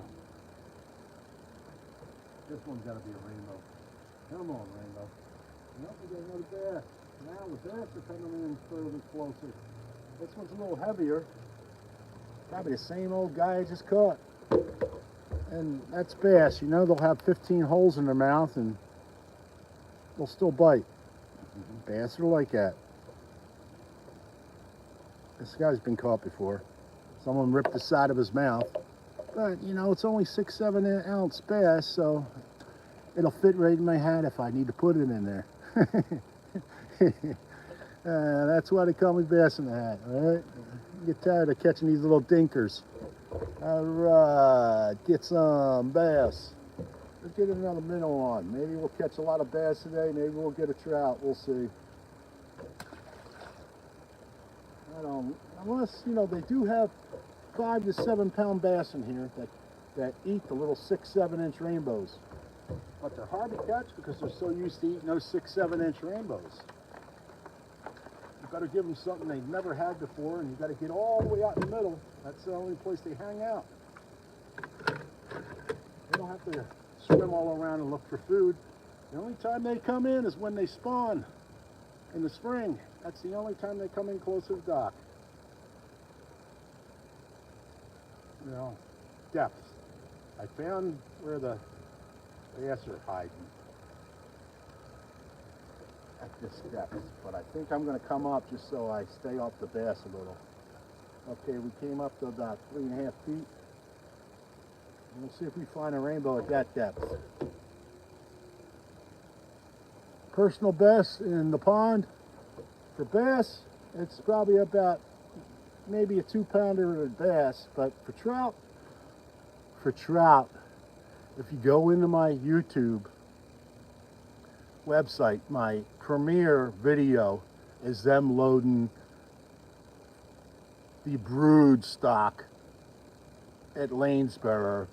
There were 4 and 5 pound fish they put in here. I got one of those 4.5 pound ones. And that's a brooder trout that would look like a salmon with all the pretty colors. I have that in my website, YouTube. I have a couple videos of it, but I got pictures too. They're not that great eating when they get that big. You know, this flesh is a lot more tougher. I think the smaller ones are good eating, like in the 20 range, 18 to 20 range. But for trophy's sake, I mean, if you want a trophy, you know, you do it once, you catch one that big and you eat it and you say, well, it's better to look at than it is to eat, you know? I mean, you probably marinate it and soften up that flesh, but yeah, the smaller ones, just like the walleyes, are better. They're more succulent the smaller they are. Like crab meat is succulent. You'll live and find that out.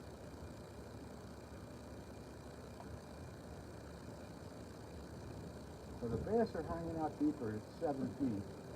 So the water temperature is probably warmer where the bass are hanging out at 7 feet. It's all about temperatures with fish. Some fish are seasonal, some are cold, some are hot, warm water fish, like carp. The carp totally move once the water starts getting cold. So that's the Minnesota fishing dilemma. You gotta dial yourself in, learn it, and find out what fish are feeding at what temperature water and so forth. But that's why I seasonally go after certain fish a certain type of season of the year. But I fish year round, okay, people? I'm not one of these fair weather fairies that hide in their house during the winter and don't want to come out. I don't do an ice shack either, but I might this year, who knows? Just for live sake, I'll show you what the setup's like and stuff. I want to do a live feed on my fishing gear, what I use, that I think is important for safety measures and also for just so you don't get hurt while you're out there in the ice if you want to go out in the ice. Just remember though, no ice is safe ice, and we're getting bit again and we're talking. Oh, I didn't get that one. Yeah, he still got me, I think. Nope.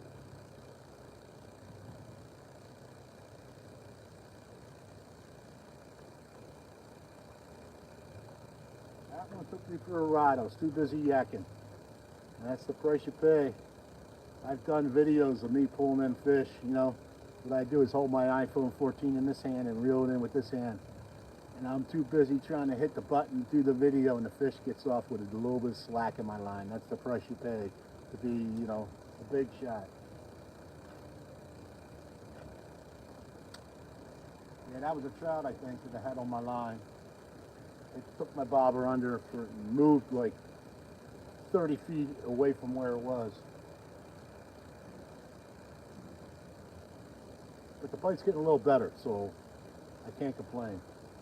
We got 2 bass so far. We need a trout, right?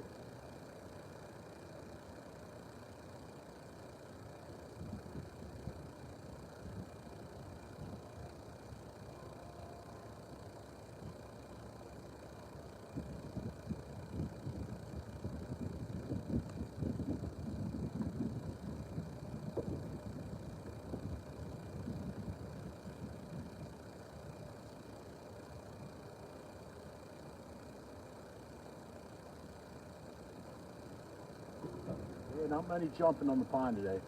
Some days they're real happy and they're jumping all out of the water, but that doesn't mean they're going to bite just because you see them jumping.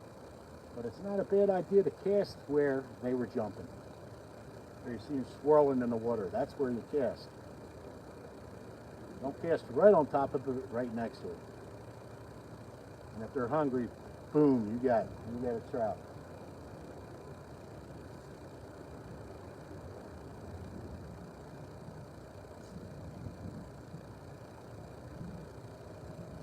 A lot of slack in my line sometimes. The wind blows one direction to the other and you just don't stay on top of it.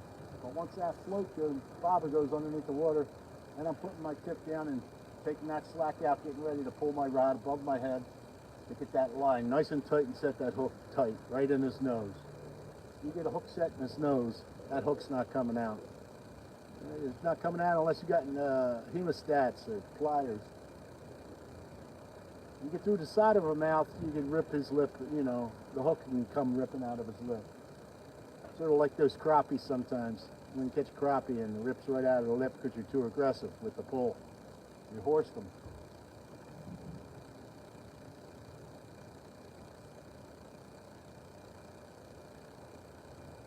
KR7 in town, pond in town, it's a reservoir. We get 12 to 13 inch crappie, which isn't bad size. Good crappie taco every now and then. I'll reap that, you know, I'll do 7 of them. But I don't, you know, some people go gaga over those crappie and they gotta have, oh, I caught 50 crappie this year. Well, you know, hey, if you're gonna eat 50 of them, then okay. But I can't see, I wouldn't eat 50 of them myself. There's other things in life to eat besides fish. I'm living off a diet of fish all the time. I love sushi, but I'm not going to eat it every day.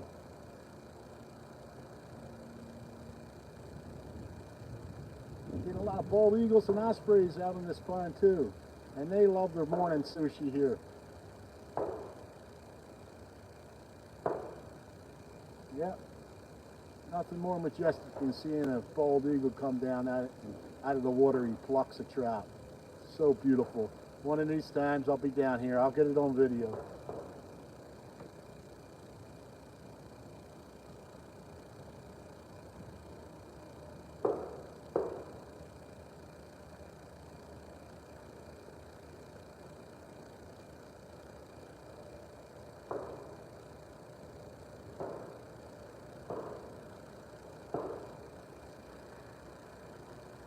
Yeah, my hand's getting just a little bit chilly. I think we're about 32 degrees, 35.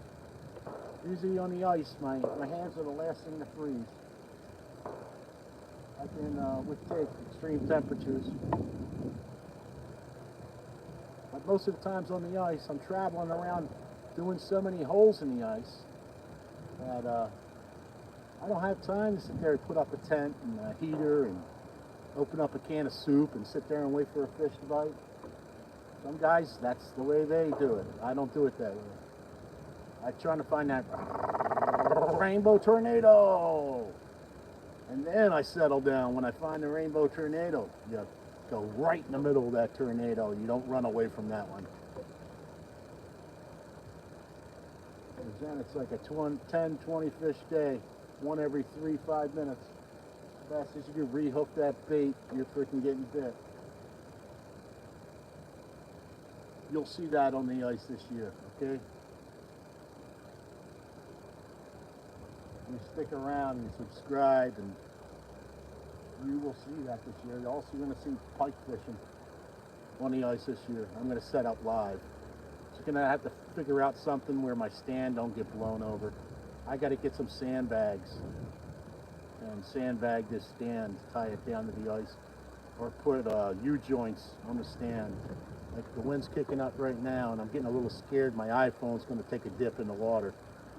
You can't have that. It's $1,200.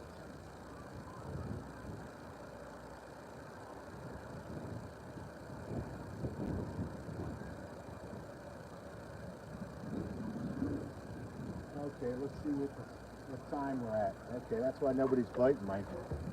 My slip bobber slid down. See? So, okay, we'll do another 15 minutes or so, and that'll be 2 hours, okay? And usually my phone's almost drained by 2 hours. Tighten up that split shot. All right. Through the eyeballs, a minnow.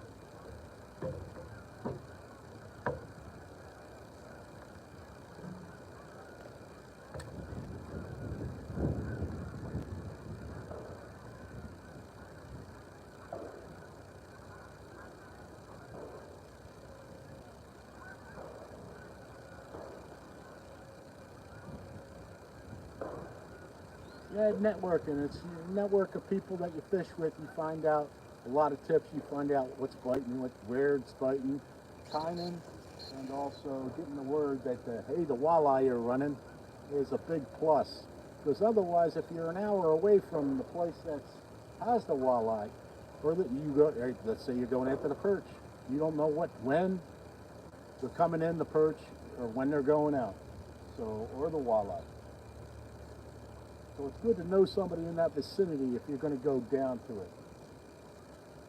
Like if you're going to travel 2 hours to come down here from the Twin Cities in Minneapolis or St. Paul, Minnesota, that's good to know me, because then you're going to know when they stock and when is a good time to come down here and fish here. Hence why you should subscribe to Bassin' Hat. All right? Just turn off the notifications, the dings, like I said, because otherwise your phone's going to be dinging left and right.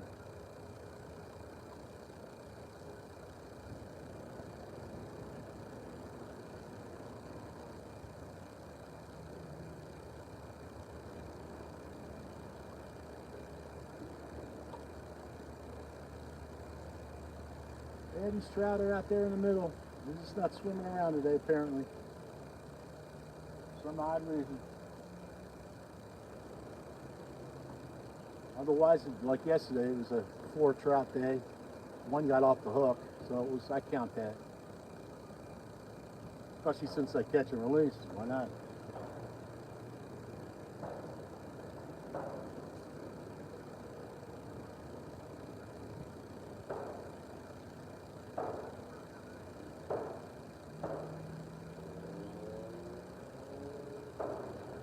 Oh, where you at, Mr. Trout?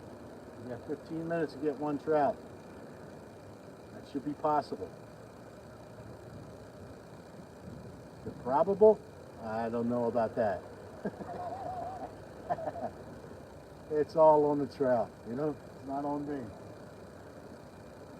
You can throw all your talent in the world at the trout. If they're not biting, they're not biting. As simple as that.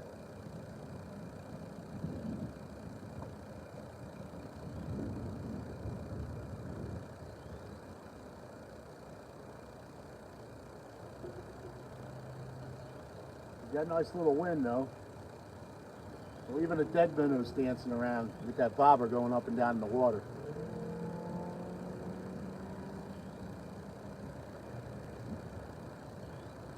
There we go.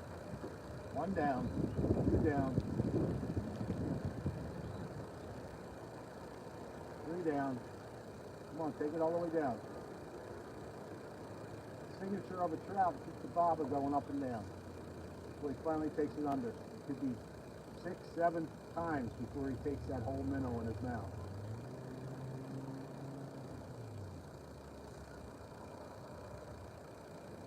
Almost that time. 3-second rule. 1, back up. 1, back up. 1, back up. Now you gotta take the whole minnow. You ain't stealing off me. And that's why I put it through the eyeballs, so you can't steal it.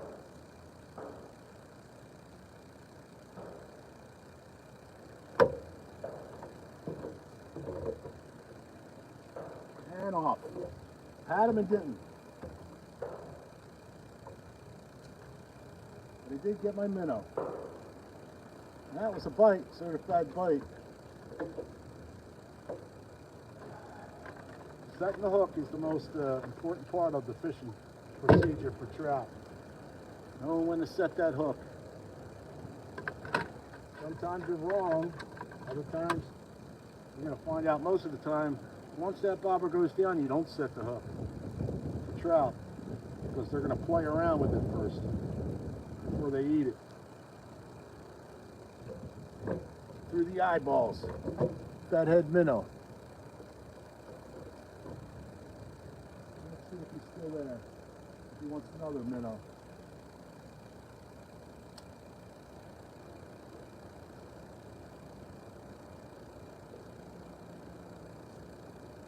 Probably about 3 feet down, maybe 4 at the most. Trying to get away from catching those bass that are down deeper.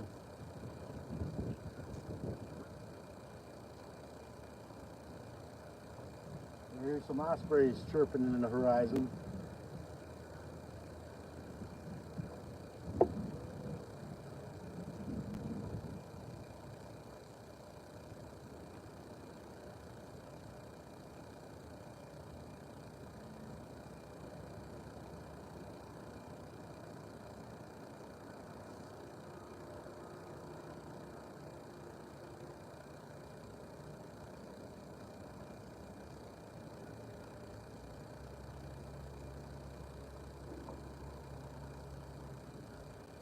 There we go, going down again. Playing around with it all over again. Giving me the same dance he gave me the last time.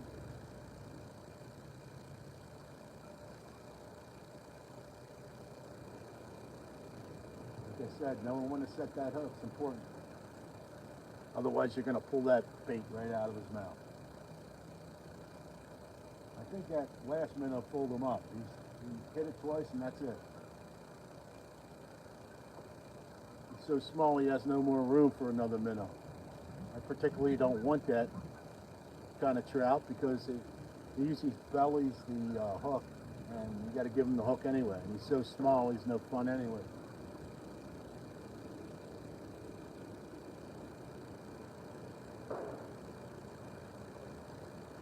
There we go, taking me down again.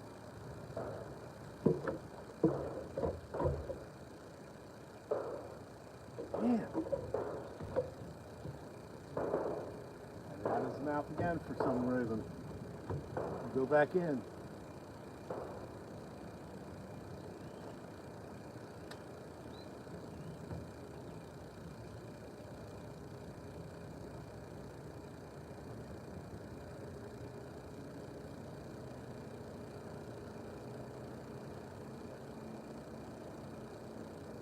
This one's being a little bugger. You know, find sometimes these fish, they're buggers like that. They're hard to hook. They're super small, and just let them go. Stop thinking about them. Go after something else.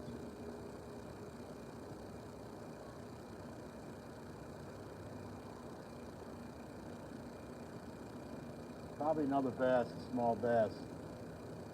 It's just hanging in the same area. Bass have a tendency to do that. Head down in a certain area and then attack. Trout will swim around usually.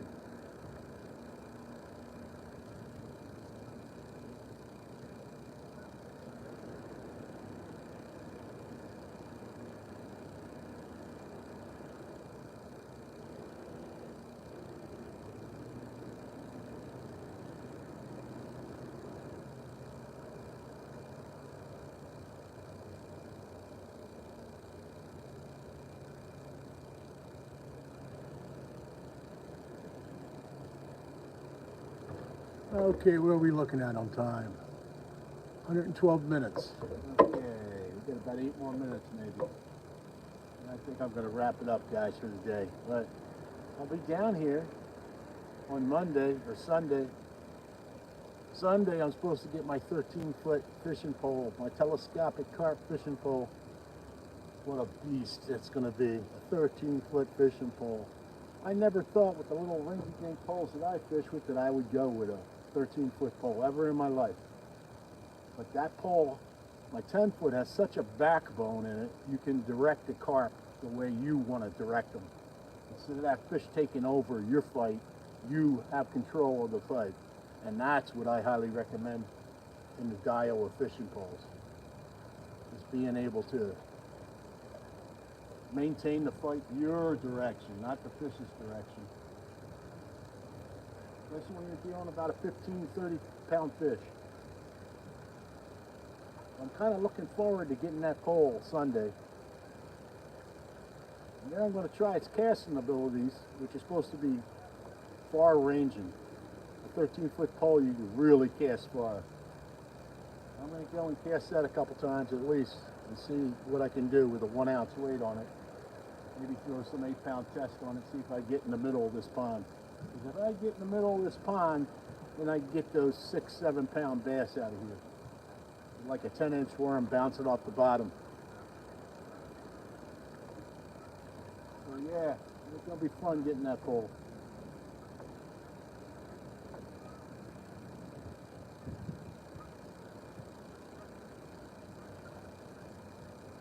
Yeah, it looked like the bass were biting more heavier than the trout today. You know, that's fishing. I wasn't going after the bass, but I got them.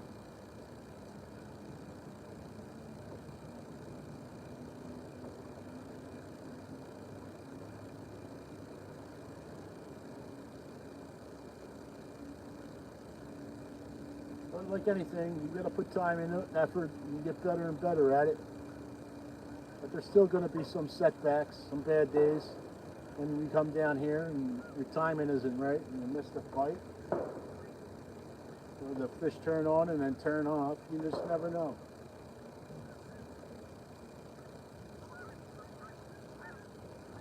Actually, I'm going to go all the way out there another time and see if I find trout.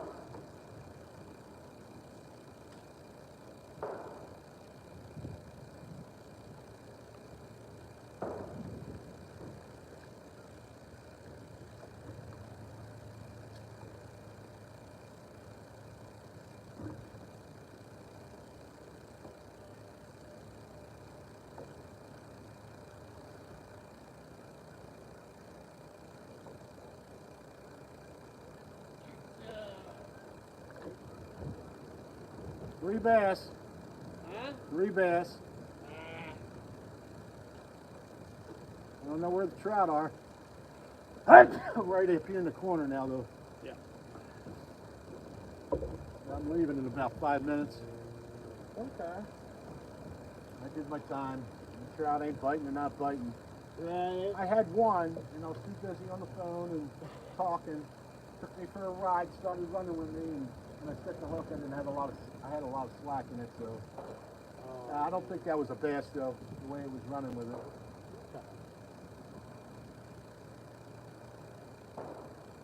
Yeah, I figured come down, try to catch one, and then go see if they've brought the bug man to my apartment yet. What kind of bugs you got in there? Roaches? Sadly. You get your own place? No, I'm still living with the girlfriend, but I'm on the lease. There you go. Start. Right, if I see a minnow? Not bad. There you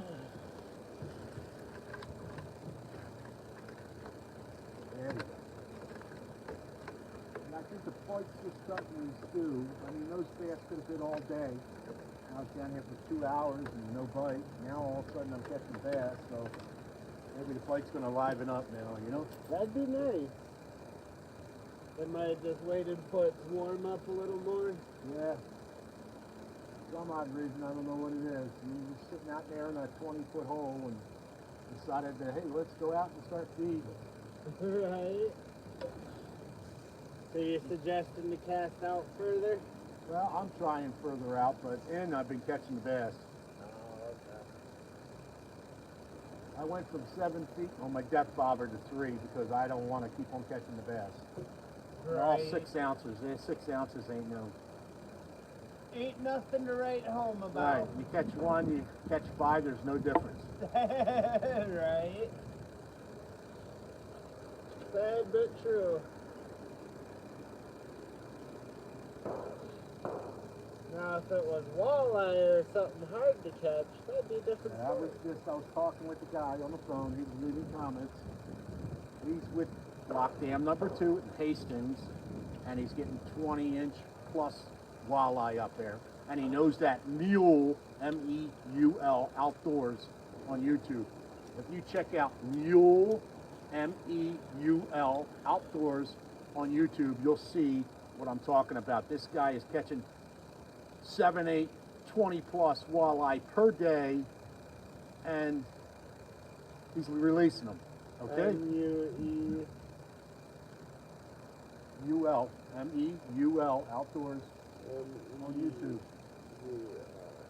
Now, you don't have a lot of videos like me, and he sees me and he says he's going to get back to it, but his friend I was talking to today, he was leaving a lot of comments. That one right there? Yep. Locked in, that's only an hour away.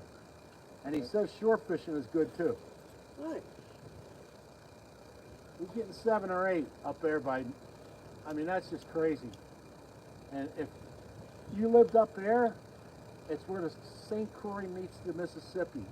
You get the sturgeon left and right. I mean, what an area to live in. Right. Between walleye, catfish, and sturgeon there, it's crazy. I want to go for a sturgeon again next year. It just blows my mind, though, how many walleye, 20 plus, this guy is getting a day. Right. I I mean, I've never seen anybody on Fish Brain post that many walleye per day. Period. After the whole 8 years I've been on there. That's not nice. That's just freaking. The guy's a master, man. Right, that's what I'm saying. And he knows the hot spots. And he's getting those big ones, not the little dinky ones. So I mean, it's just crazy. Well, he might be catching the dings too, He's just not putting them on video or pictures yet. Yeah. But the 20+ ones that I've seen him get, and he's so beefy and fat. Heck yeah. I fished up there before. There's a place near the dam. It's called Rebecca Lake that supposedly got muskie in there also. So that whole area is, I mean, you don't actually fish on the dam. There's a little cement slab below where the dam. Right. And that's where you fish. A cement slab where it has water on it too, or? Yeah. There's cement, Okay. there's water right there. I So need you more just got to info on drive that. the road. There's a park you drive. You got to Google Earth it, and you'll see what I'm talking about. Okay. You do Google Earth. Not really, but All you got to do is sign in and go up to Hastings and find the lock and dam and look right by it, and you'll see what I mean. okay. I mean, that's if you got an hour. You're always, I mean, all over the place. You could just drive and check it out when you're in the vicinity. That's all I'm Right. saying. Especially if you Google Earth it and you know where you're going. And that's in what town again? Hastings, Oh, okay. across the Wisconsin is Prescott, Okay. but it's the Hastings area there that's on that side, where the lock and dam is. And then on the right side, you get to St. Croix. Yeah, I've fished there before, but I haven't been able to figure out how to get exactly by the dam. That's in Hastings, further up the road. It's not on the Prescott side. Oh, it is. No, it's not. Actually, the whole Mississippi part is on the Minnesota side. Okay. Nice.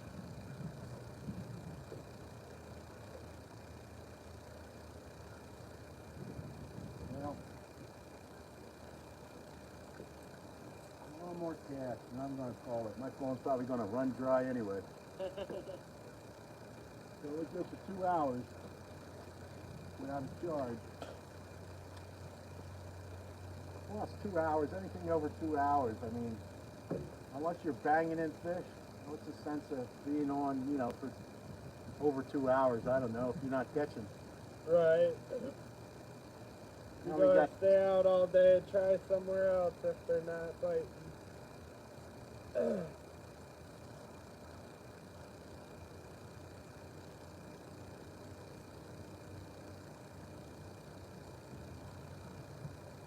Now that truck didn't come down the hill, though. That's all I know. How dare they? Maybe this week they will. It is the holiday week. They're going to come down. Hopefully they come down with the 4-tank utility truck. Right. That means 1,500, or that means brooders. One or the other.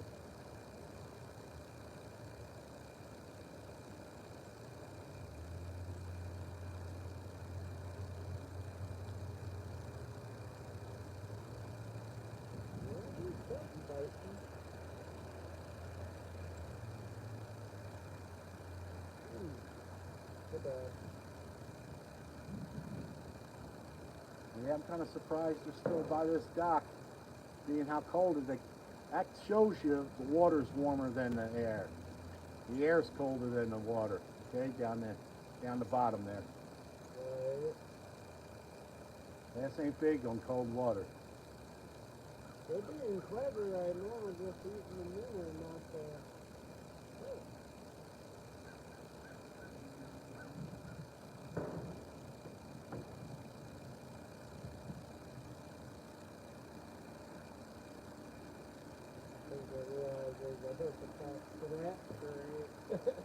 Probably one of those little dinks I caught already.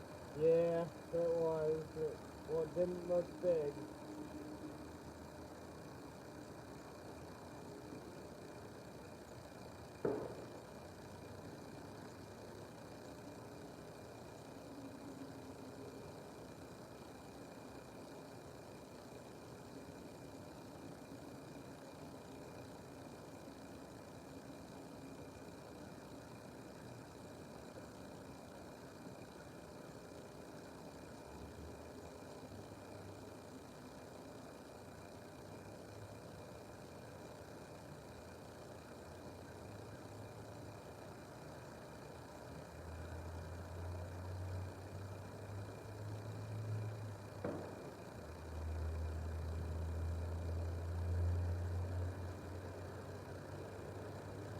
Yeah, I don't think there's a trout to be had today. Some days it bees like that. At least not on this side. I didn't see him in the kayak pulling them in either. Really?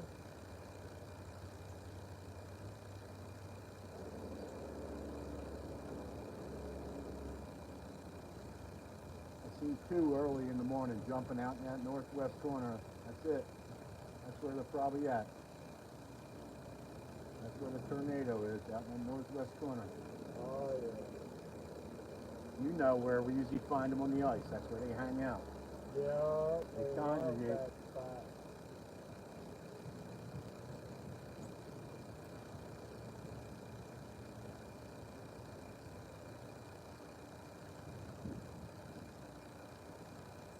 All right, people, I think I'm going to shut this down. We'll see you next time. Thanks for watching and following and subscribing. Good day, mates. We're going to wrap this up and do some lunch. See you next time.